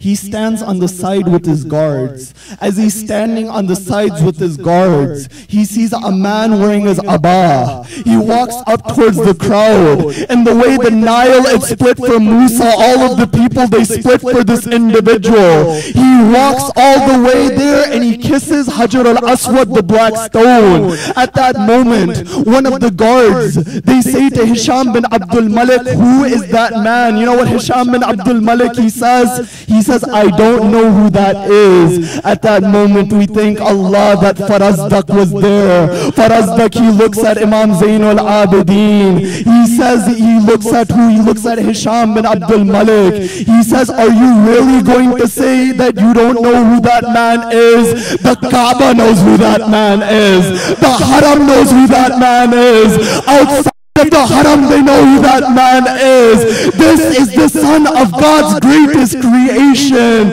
You saying that you don't know Zainul Abidin doesn't decrease from his status. This is the son of Fatima Zahra. This is the son of Muhammad al-Mustafa. Then he says this line. He says, oh Hisham, if Hajar al-Aswad knew who was approaching it, the Imam wouldn't go towards Hajar al-Aswad. Hajar al-Aswad would fall at the feet of Zainul Abidin and begin kissing the feet of Zainul Abidin. You know, at that moment, Hisham, he says to Farazdak, oh Farazdak, why don't you recite poetry about my grandfathers like this? You find Farazdak says that if your grandfather was like Rasulullah, I would recite that poetry. If your grandfather was like Ali al-Murtada, I would recite that poetry. If your grandmother was like Fatima Zahra, I would recite that poetry. You find Farazdak, for these virtues of Ali Muhammad, he was put in jail. You find one day a messenger goes towards Farazdak. He says that Zainul Abidin has sent you 12,000 dirhams and has given you this letter. You know what the Imam says? The Imam says, Ya Farazdak, Nasartana bilisanika. He says, oh Farazdak, you supported us with your tongue. Faqbil hadihil hadiya minni, that accept this gift from me. You know what the Farazdak, he sends a letter back. He says, oh Imam, Nasartuka bil haq wal akhirah, that I supported you in the name of truth and the hereafter. I didn't do it for this dunya. When the letter comes back to the Imam sends another letter back to Farazdak. He says, oh Farazdak, we are from the household of Ahlul Bayt. When we give something away, we don't take it back, oh Farazdak. This is Imam Zainul Abidin. You know, our sixth Imam has a narration. He would say, Al-Bakka'un Khamsa, that the people who cried the most in history are 5. He says the first is Adam, that why would Adam cry? He would cry that when Qabil killed Habil, Adam would cry upon the death of his son. You know, until when Adam would cry? Jibra'il, he comes down upon Adam. He says, oh Adam, in your lineage will be Hussein, oh Adam. That Hussein, oh Adam, will have a son by the name of Ali Akbar. That Imam, he'll pick up his own son with his own hands, oh Adam. You find that's when Adam, he stops crying. The second is Yaqub. That Yaqub, he cried for Yusuf so much that the Quran says, وَبْيَدَّتْ عَيْنَاهُ مِنَ الْحُزْنِ, that he went blind from crying. You find the third who would cry the most is Yusuf. That Yusuf, when he was in the prison, he would say, he would cry. The fourth who would cry is that lady that when they came towards her door, she said that this is the which Rasulullah lives within. This is that house where Hassan and Hussein are there. That lady, when they pushed the burning door upon her, she said, oh Fizza, Mohsen has become shaheed. The fourth who would cry is Zahra, that she would go to the grave of Rasulullah. She would say, Subbat alayya masaibun, law annaha subbat ala al-ayami sirna layaliha. she would say that musibah it befell me, that if that musibah it befell the brightest of days, they would turn into the darkest of nights. But you know who the fifth of the Bakka'un was? It was that Imam. For 35 years he would cry for his father, that when they would put water in front of him, he would begin to cry. You know, it's stated that a man, he comes from outside of Medina, in front of Imam Zainul Abidin, he says, Ana al-Gharib, that I have no one. The Imam says, oh man, if you died right now, would somebody put a kafan upon your body? If you died right now, would they bury your body? That, are you thirsty? He says, no, I'm not thirsty. The Imam says, then you're not Gharib. My father said,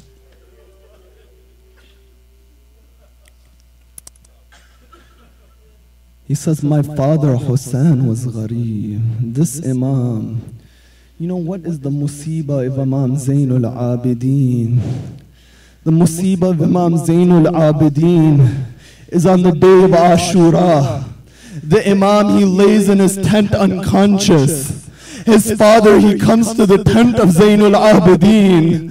Imam Zainul Abidin, he wakes up, what does he see? Upon the beard of his father was the blood of Ali Asghar. On his hands is the blood of Abbas.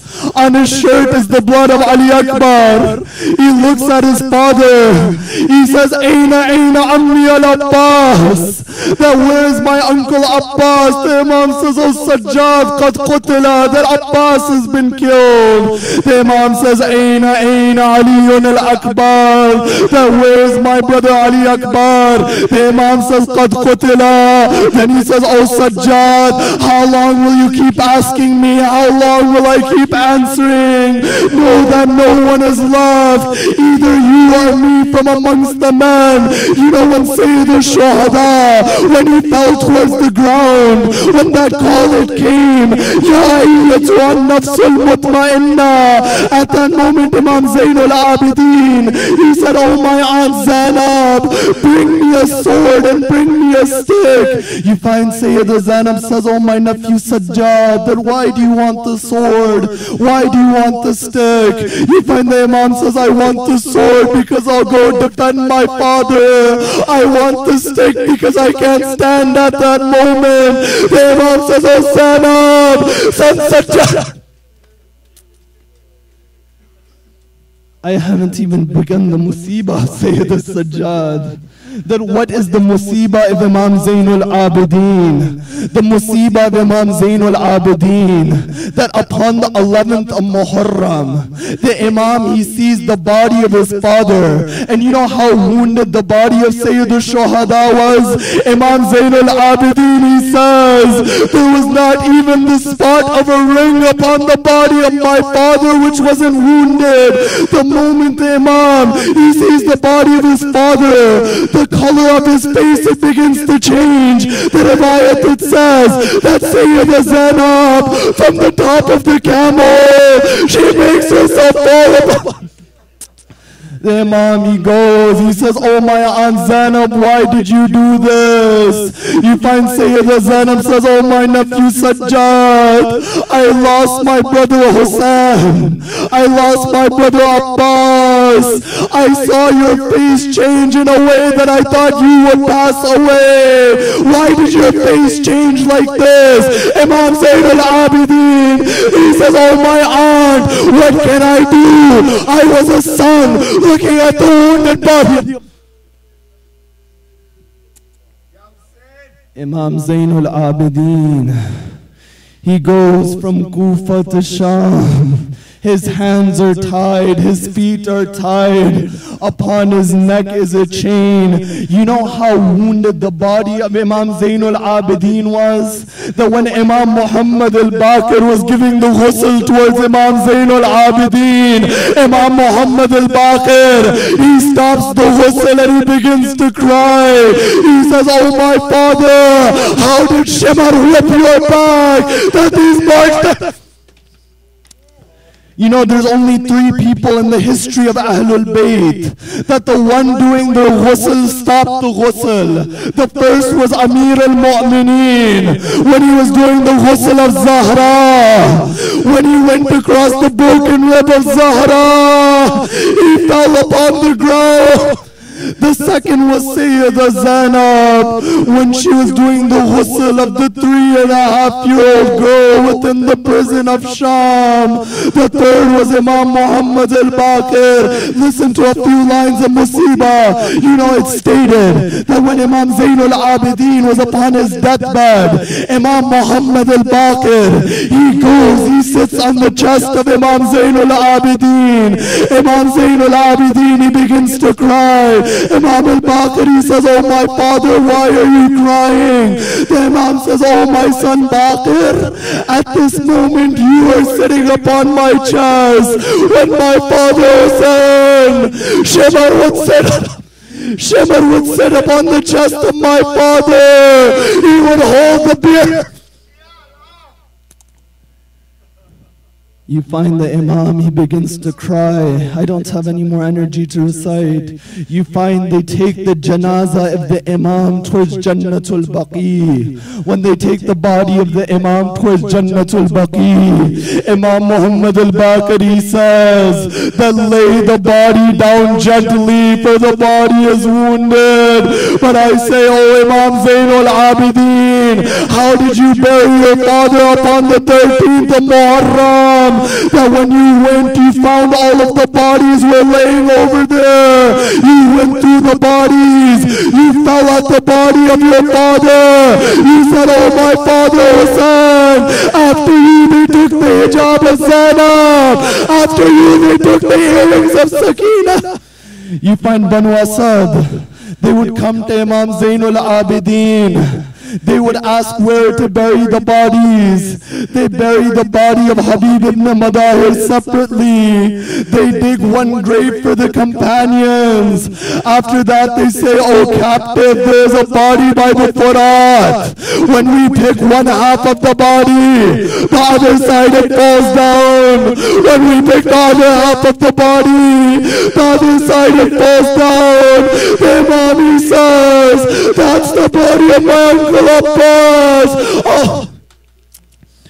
After that, the Imam, he says, "Oh Banu Asad, step back, for only a Masoom can bury a Masoom." He looks towards Medina, he says, "Ya Rasulullah, adrikni." He says, "Oh Rasulullah, help me." He says, "Oh my uncle Hassan, help me." He says, "Oh my grandfather Ali, help me." He puts his abba on the ground. He collects the pieces of his father. He begins to put the body of his father within the grave. As he's putting the body of Hussein in the grave, at that moment, he hears a voice coming from the body. That voice, it said, "My child, my child." The Imam says, "Oh Banu Asad, where's the body of the 6-month Ali Asghar?" He puts the body of Asghar on the chest of his father. He closes the grave. He writes on the grave, "Hada qabru Abi Abdullah, allati qutila gharib." Matam Hussein.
मजलूम इमाम,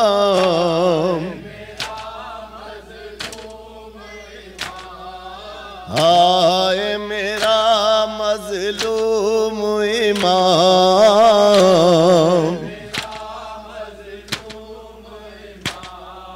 हाय मेरा मजलूम इमाम,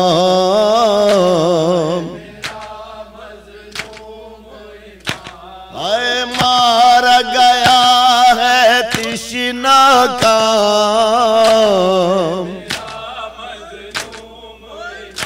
हाय मारा गया है तृष्णा काम, हाय मारा गया है तृष्णा काम, हाय मेरा मजलूम इमाम।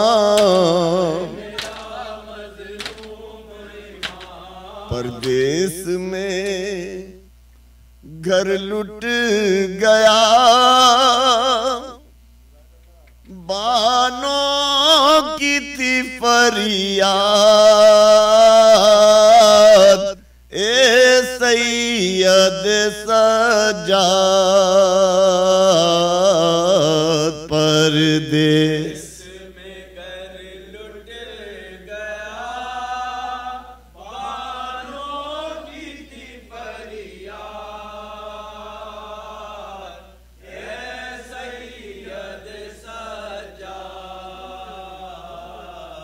परदेस में घर लुट गया, बानों की थी फरियाद,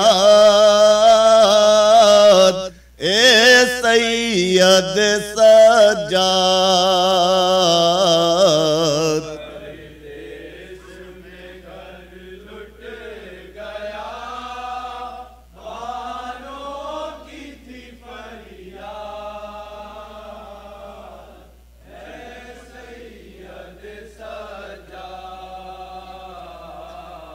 असगर के बिना हो गई दुनिया मेरी बर्बाद,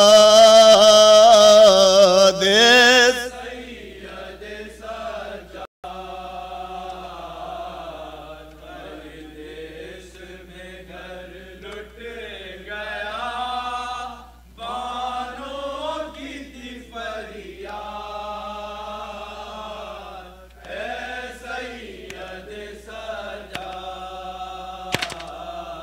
परदेस में घर लुट गया, बानों की थी फरियाद, ऐ सैयद सजाद। बच्चों की जुदाई में है ज़ैनब का बुरा हाल, कुबरा भी है बेहाल,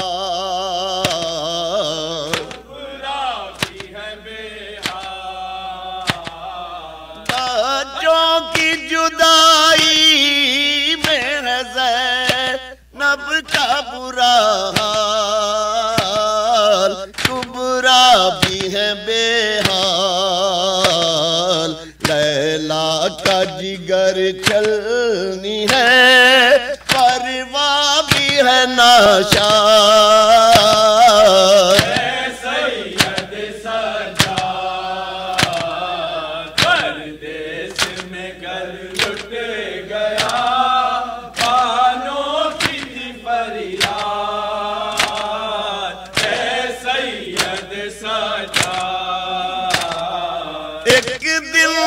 मोहम्मद के घराने को लुटा के, असबाब जला के,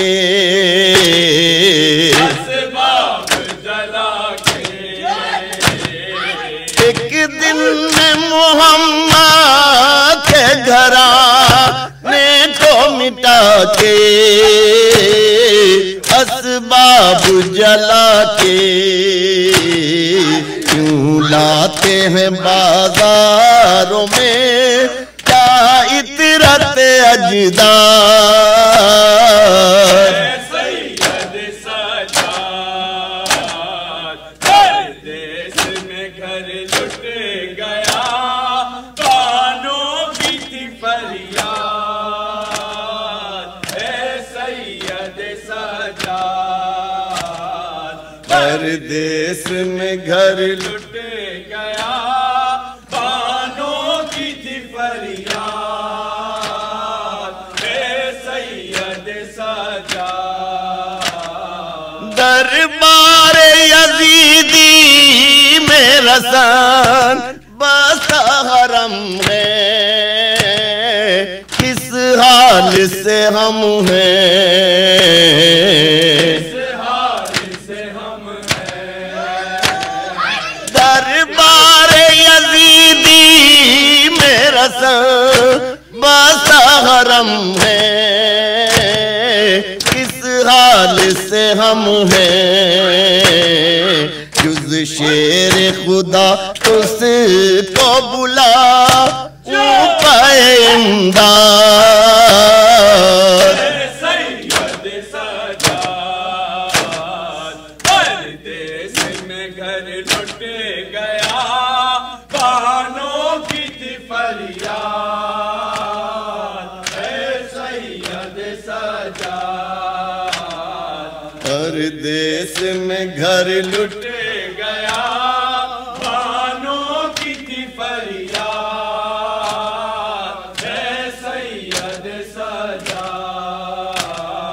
अकबर है नासिग़े है नाब शाह मुबी है, हर समत लई है,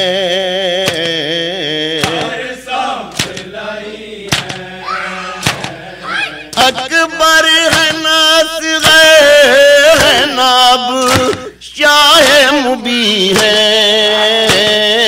हर समत लई है। तुम ही मेरे वारिस भी हो, तुम ही मेरी औलाद। सैयद सजाद परदेस में घर लुट गया, कानों की थी फरियाद। सैयद सजाद परदेस में घर लुट गया, कानों की थी फरियाद। सैयद सजाद तुम गश में थे मैदे पे खड़ी देख रही थी, वहाँ फौज बड़ी थी, फौज बड़ी थी। तुम गश में थे मैदे पे खड़ी देख रही थी, वहाँ फौज बड़ी थी।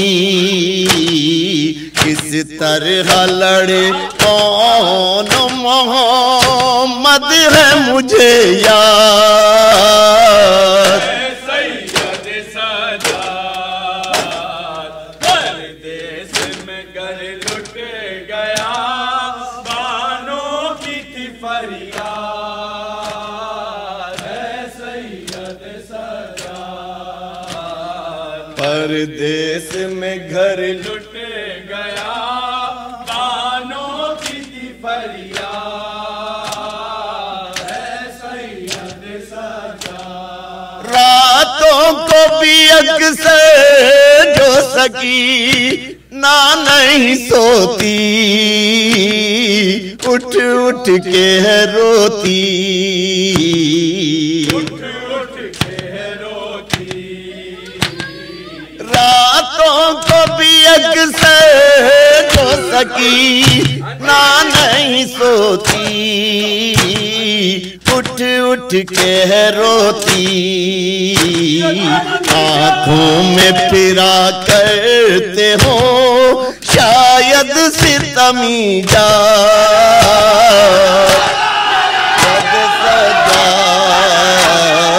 परदेस में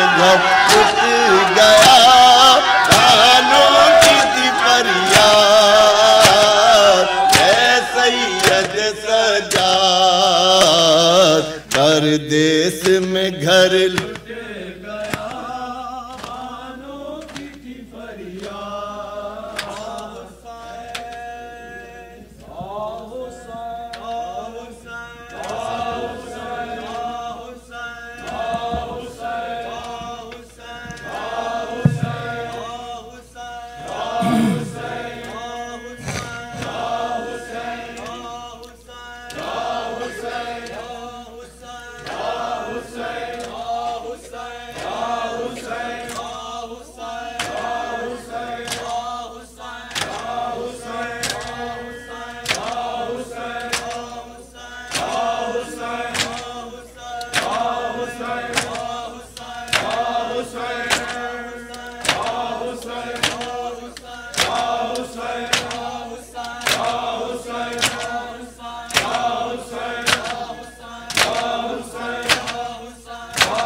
जिदाकल्लाह मिल गए जी सारे।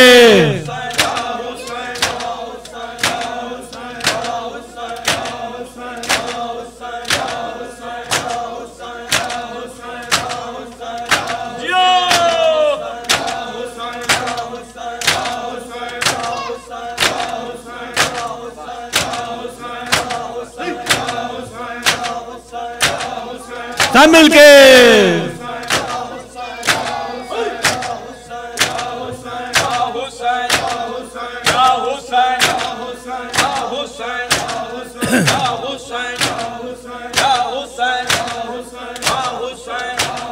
हाय सजाद दिया अखियां लहूरों दिया रैया।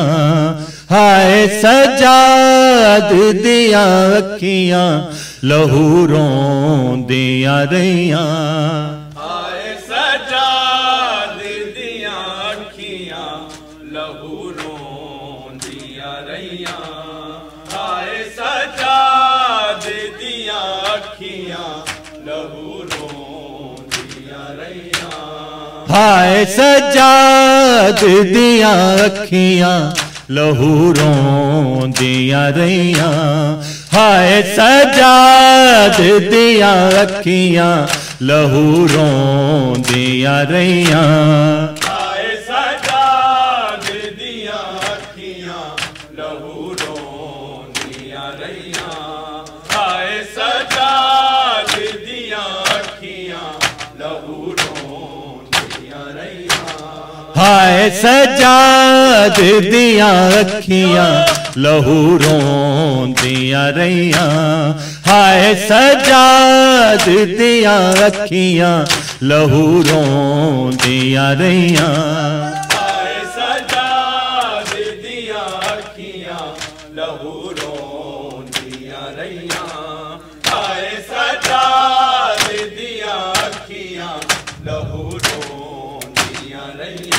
ज़हरा दिया जायाते ज़हरा दिया जायाते जदों पत्थरां दियां हाय बारिशां पईयां। हाय सजाद दिया अखियां लहूरों दिया रैया। हाय सजाद दिया अखियां लहूरों दिया रैया। ज़हरा दिया जायाते ज़हरा दिया जायाते जदों पत्थरां दियां हाय बारिशां पईयां। हाय सजाद दिया अखियां लहूरों दिया रैया। सब पढ़ो। सजाद दिया अखियां लहूरों दिया रैया। ज़हरा दिया जायाते ज़हरा दिया जायाते जदों पत्थरां दियां हाय बारिशां पईयां। हाय सजाद दिया अखियां लहूरों दिया रैया।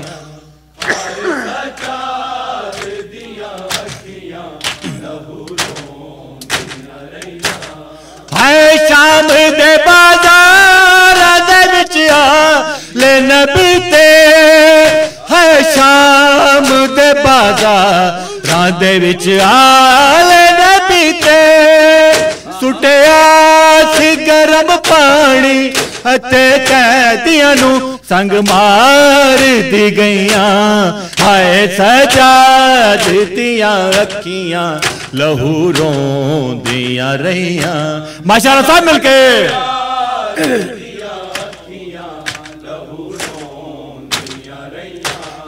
हाय शाम दे बाजार दे विच आले नबी ते हाय शाम दे बाजार दे विच आले नबी ते सुटिया सी गरम पानी अते कैदियां नू संग मार दी गईयां हाय सजाद दियां अखियां लहू रोंदियां रहियां हाय सजाद दियां अखियां लहू रोंदियां रहियां ज़हरा दिया जायाते ज़हरा दिया जायाते जदों पत्थरां दियां हाय बारिशां पईयां हाय सजाद दियां अखियां लहू रोंदियां रहियां सब पढ़ो हाय सजाद दियां अखियां लहू रोंदियां रहियां सजाद ते एक रात च छा गई ये ज़ईफ़ी सजाद ते एक रात छा गई ये ज़ईफ़ी बीमार रहा तकदा जदों फुफियां दियां हाय चादरां लईयां हाय सजाद दियां अखियां लहू रोंदियां रहियां जज़ाकल्लाह सब पढ़ो सजाद दियां अखियां लहू रोंदियां रहियां सजाद ते एक रात छा गई ये ज़ईफ़ी सजाद ते एक रात छा गई ये ज़ईफ़ी बीमार रहा तकदा जदों फुफियां दियां हाय चादरां लईयां हाय सजाद दियां अखियां लहू रोंदियां रहियां हाय सजाद दियां अखियां लहू रोंदियां रहियां हाय सजाद दियां अखियां लहू रोंदियां रहियां ज़हरा दिया जायाते ज़हरा दिया जायाते जदों पत्थरां दियां हाय बारिशां पईयां हाय सजाद दियां अखियां लहू रोंदियां रहियां हाय सजाद दियां अखियां लहू रोंदियां रहियां अब्बास तेरे बाज तेरे प्यू दिया जाया अब्बास तेरे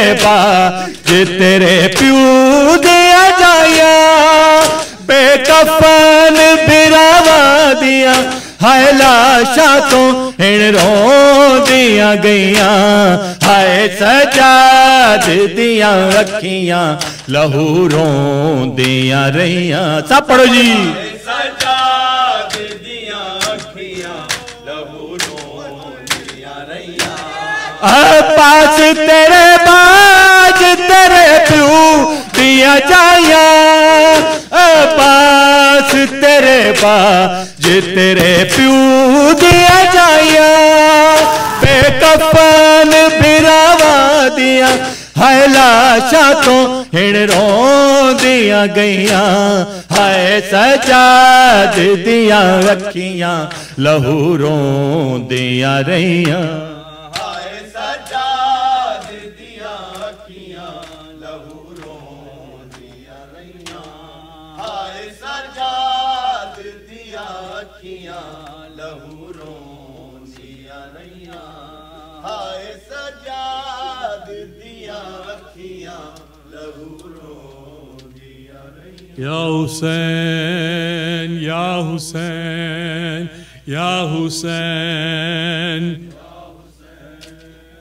या हुसैन या हुसैन या हुसैन या हुसैन या हुसैन या हुसैन। गुजरा था बीबियों को लेकर कहाँ कहाँ से, गुजरा था बीबियों को लेकर कहाँ कहाँ से, गुजरा था बीबियों को लेकर कहाँ कहाँ से, गुजरा था बीबियों को लेकर कहाँ कहाँ से।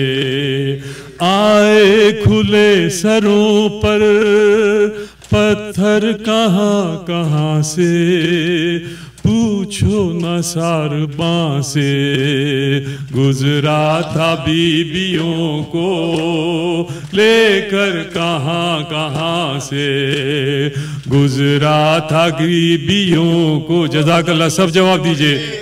कहाँ कहाँ से गुजरा था बीबियों को लेकर, कहाँ कहाँ से गुजरा था बीबियों को लेकर, कहाँ कहाँ से। बांधी गई थी बेड़ी तोके गुलू से ऐसे, बांधी गई थी बेड़ी तोके गुलू से ऐसे, आती थी सांस कैसे खिंचती थी जा कहाँ से, पूछो न सारबां से, गुजरा था बीबियों को लेकर कहाँ कहाँ से, गुजरा था बीबियों को लेकर कहाँ कहाँ से, गुजरा था बीबियों को लेकर कहाँ कहाँ से, गुजरा था बीबियों को लेकर कहाँ कहाँ से। ये कलमा गो मुसलमान हर एक कदम पे होंगे, ये कलमा गो मुसलमान हर एक कदम पे होंगे, गुजरेगी कैसे ज़ैनब बेपर्दाब वहाँ से, पूछो न सारबां से, गुजरा था बीबियों को लेकर कहाँ कहाँ से, गुजरा था बीबियों। जज़ाकल्लाह, सब जवाब दीजिए। कर कहाँ कहाँ से गुजरा था बीबियों को लेकर, कहाँ कहाँ से गुजरा था बीबियों को लेकर से।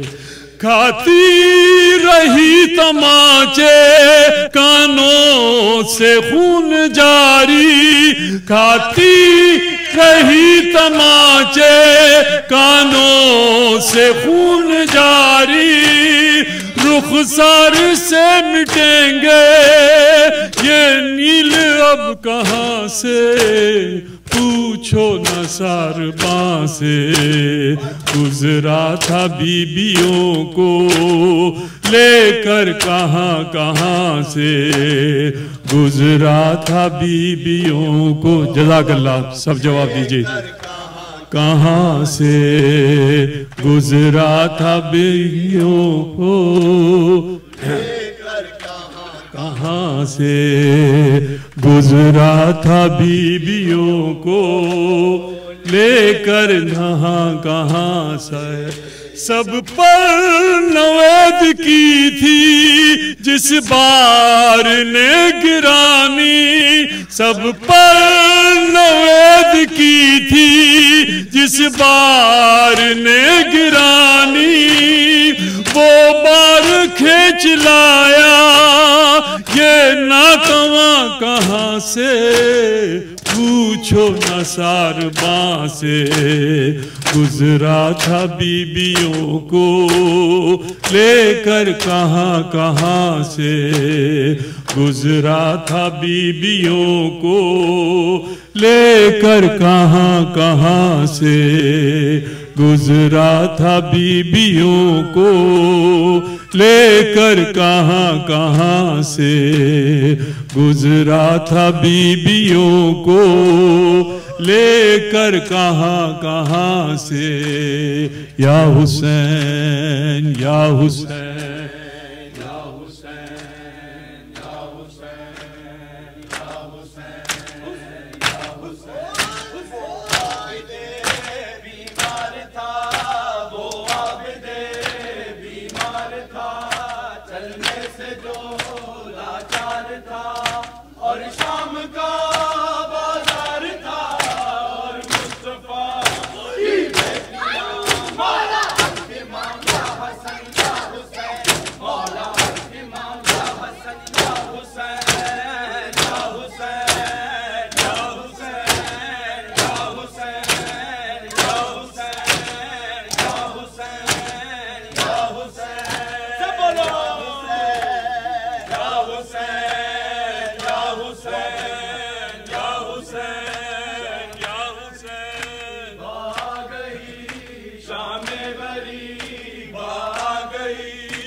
सल्लल्लाहु अलैहि या अब्दल्लाह अलल अरवाह अल्लती हल्लत बिफनाइक अलैक मिन्नी सलामुल्लाह अबदन मा बक़ीतु व बक़ियल लैलु वन नहार वला जअलहु अल्लाहु आखिरल अहद मिन्नी लिज़ियारतिकुम। अस्सलामु अलल हुसैन व अला अली इब्न अल हुसैन वअला औलाद हुसैन वअला अस्हाब हुसैन वअख्त हुसैन ज़ैनब कुब्रा हुसैन अबुल अब्बास रहमतुल्लाहि व बरकातुहू।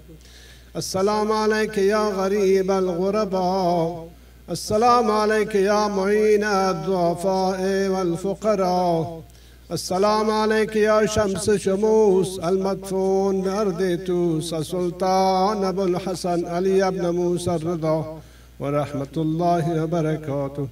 अस्सलामु अलैका या शरीक अल-कुरआन अजरक अल्लाह या मौला बिमुसीबत जद्दिक। अस्सलामु अलैका या खलीफत अर्रहमान, अस्सलामु अलैका या इमाम अल-इंस वल जन, अस्सलामु अलैका या साहिबना साहिबल अस्र वज़्ज़मान। अज्जलल्लाहु तआला फरजक व सहलल्लाहु तआला मखरजक व ज़ुहूरक व जअलना मिन अवानिक व अंसारिक व रहमतुल्लाहि व बरकातुहू। जज़ाकल्लाह जज़ाकल्लाह। मौला जी वास्ता मोहम्मद वाले मोहम्मद का तो हमारी कलील इबादत को कबूल फरमा। सदक़े में मोहम्मद वाले मोहम्मद के हाज़रीन मजलिस और बानियान मजलिस की हाजात शरिया को पूरा फरमा। जहाँ जहाँ कहीं पर भी मोमिनीन मोमनात आबाद है उनकी जान माल इज़्ज़त और आबरू की हिफाजत फरमा। तमाम मोमिनीन मोमनात जो बीमार हैं ख़ास तौर से शहनाज बाजी को, हमारे मसूद भाई की एहलिया शहनाज बाजी को, उसके अलावा शहनाज बाजी के भाई शाकिर भाई को उसके अलावा गुंचा बाजी की बहन दुर्रे शाहवार को, और उसके अलावा जैसा कि अभी हमारे इल्म में आया कि हमारे बेहतरीन साथी जनाब गयूर भाई एक हॉस्पिटल जाना पड़ा है, उनके हार्ट में कुछ शायद प्रॉब्लम थी, अभी वो प्रोसेस में है, गालिबन इमरजेंसी में इस वक्त है वो। परवरदिगार आलम हमारे गयूर भाई को और कुल मोमिन मोमिनात जहां जहां कहीं पर भी बीमार हैं उनको जल्द अज जल्द सेहत कुल्ली और कामला नसीब फरमा। ज़हूर क़ायम आले मोहम्मद में ताजील फरमा, हमको और हमारी नस्लों को उनके अंसार और आवाम में शुमार फरमा। वतक़ब्बल मिन्ना इन्नका अंतस समीउल अलीम बिरहमतिका या अरहमर राहिमीन।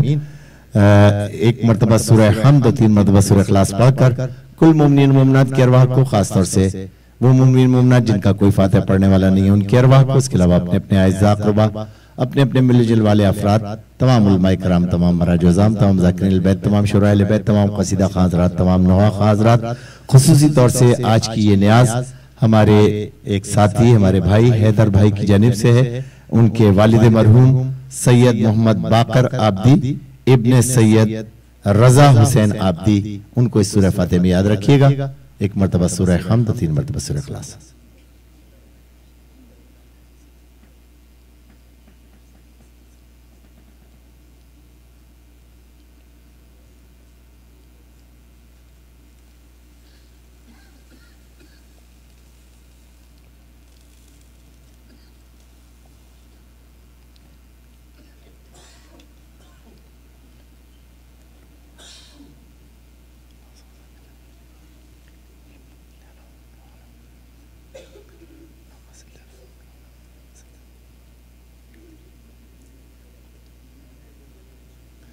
मोमिनीन मोमिनात, जैसा कि आपके इल्म में है कि ये 3 रोज़ा मजालिस जिनका आगाज आज से हुआ है, इन तमाम मजालिस से खिताब मौलाना बिलाल रिजवी साहब कर रहे हैं। आप तमाम मोमिनीन मोमिनात से पाबंदी वक्त के साथ शिरकत की इस्तदा है, और जैसा कि आपके इल्म में है कि इतवार बरोज इतवार 1 बजे दोपहर में डाउनटाउन अटलांटा से इस साल भी मिसले साल हाय गुज़िश्ता जुलूस सैयद शुहदा बरामद किया जाएगा। तमाम मोमिनीन और मोमिनात से पाबंदी वक्त के साथ शिरकत की इस्तदा है। नमाज ज़ोहरैन वहीं पर अदा की जाएगी और नमाज ज़ोहरैन के बाद जुलूस का आगाज किया जाएगा। उसके साथ ही साथ जैसा कि मैं आप तमाम भाइयों के इल्म में ला चुका हूँ, हमारे आखिरी ज़ायर जनाब फिरोज आलम रिजवी साहब आज यहाँ मौजूद हैं। इनके बारे में मैं पहले भी बता चुका हूँ। माशाल्लाह फैमिली के साथ ज़ियारत करके आए हैं। परवरदिगार आलम इनकी सादत को कबूल करे और हम सब को तौफीक अता फरमाए कि हम भी बार बार ज़ियारत से मुशर्रफ हों। नूर हुसैन भाई का भी तस्करा मैं आपसे कर चुका था और दीगर जितने भी मोमिनीन ज़ियारत के लिए गए हैं उनका सबका तस्करा कर चुका था। फिरोज आलम भाई का भी कर चुका था, लेकिन फिरोज आलम भाई आज मेरे सामने, तो मैं हदिया पेश कर रहा हूं कि परवरदिगार आलम आपकी सादत को कबूल करे और मोहम्मद वाले मोहम्मद के सदक़े में हम सबको ये ज़ियारत बार बार नसीब करे। नारे हैदरी, दो दो दो दो हर दो हर दो, नारे हैदरी, बाबा सा बाबा सा, या बास या बास, बाबा सा बाबा सा, या बास या बास, बाबा सा बाबा सा, या बास या बास, बाबा सा बाबा सा, या बास या बास, बाबा सा बाबा सा, या बास या बास, बाबा सा बाबा सा, या बास, दान दान हरी हरी, दान दान हरी हरी, दान दान हरी हरी, दान दान दान दान, हर दान हर दान, नारे हैदरी, शाह मर्दा शेरी अज़दा कुव्वत परवरदिगार, ला फता इल्ला अली, ला सैफ इल्ला जुल्फ़िकार, नारे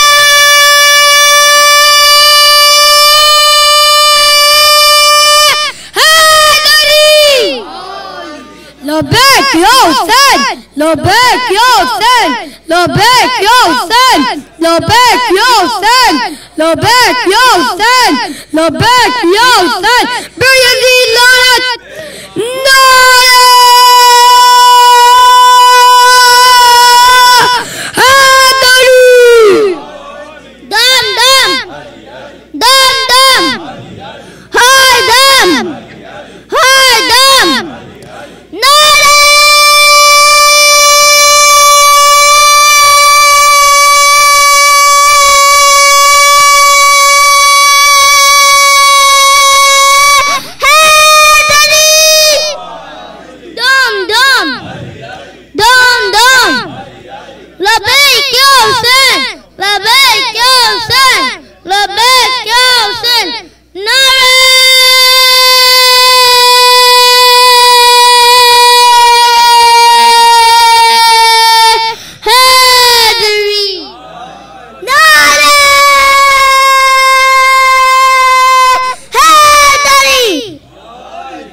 मोहम्मद वाले मोहम्मद सलवात।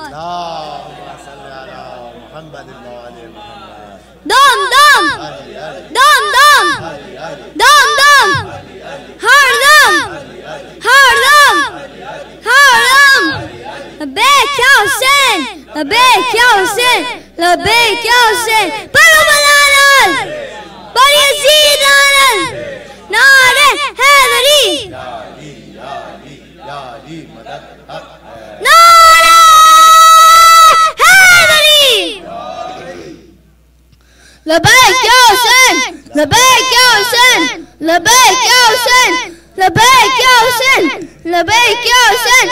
नारे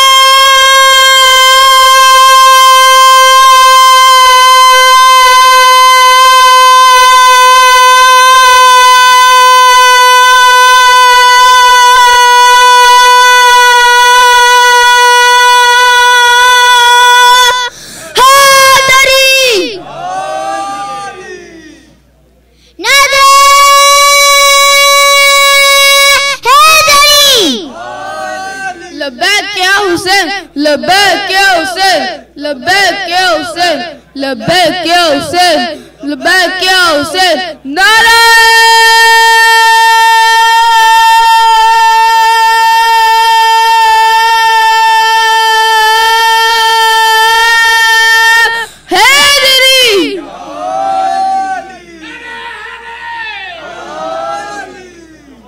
मुमकिन जैसा कि आपके इल्म में कि हर साल हमारे मुजफ्फर अली भाई के दौलत कदे के ऊपर जुलूस से पहले मजलिस आज़ा मुनक़्क़िद की जाती है। इस साल भी वो मजलिस आज़ा 2 बजे दोपहर मुनक़्क़िद की गई है।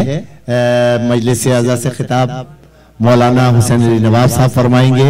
मिसले सालाए गुज़िश्ता इमसाल भी बरोज़ हफ्ता बवक्त 2 बजे दोपहर तमाम मोमिनीन और मोमनात से पाबंदी वक्त के साथ शिरकत की इस्तिज़ा है। मजलिस से खिताब मौलाना हुसैन अली नवाब साहब फरमाएंगे। नारा हैदरी नारे नारे हैदरी। बेकशा कामे ज़बाने की तदारी हरकत असफर के सर तवक़्फ़ा मोहम्मद सलवात।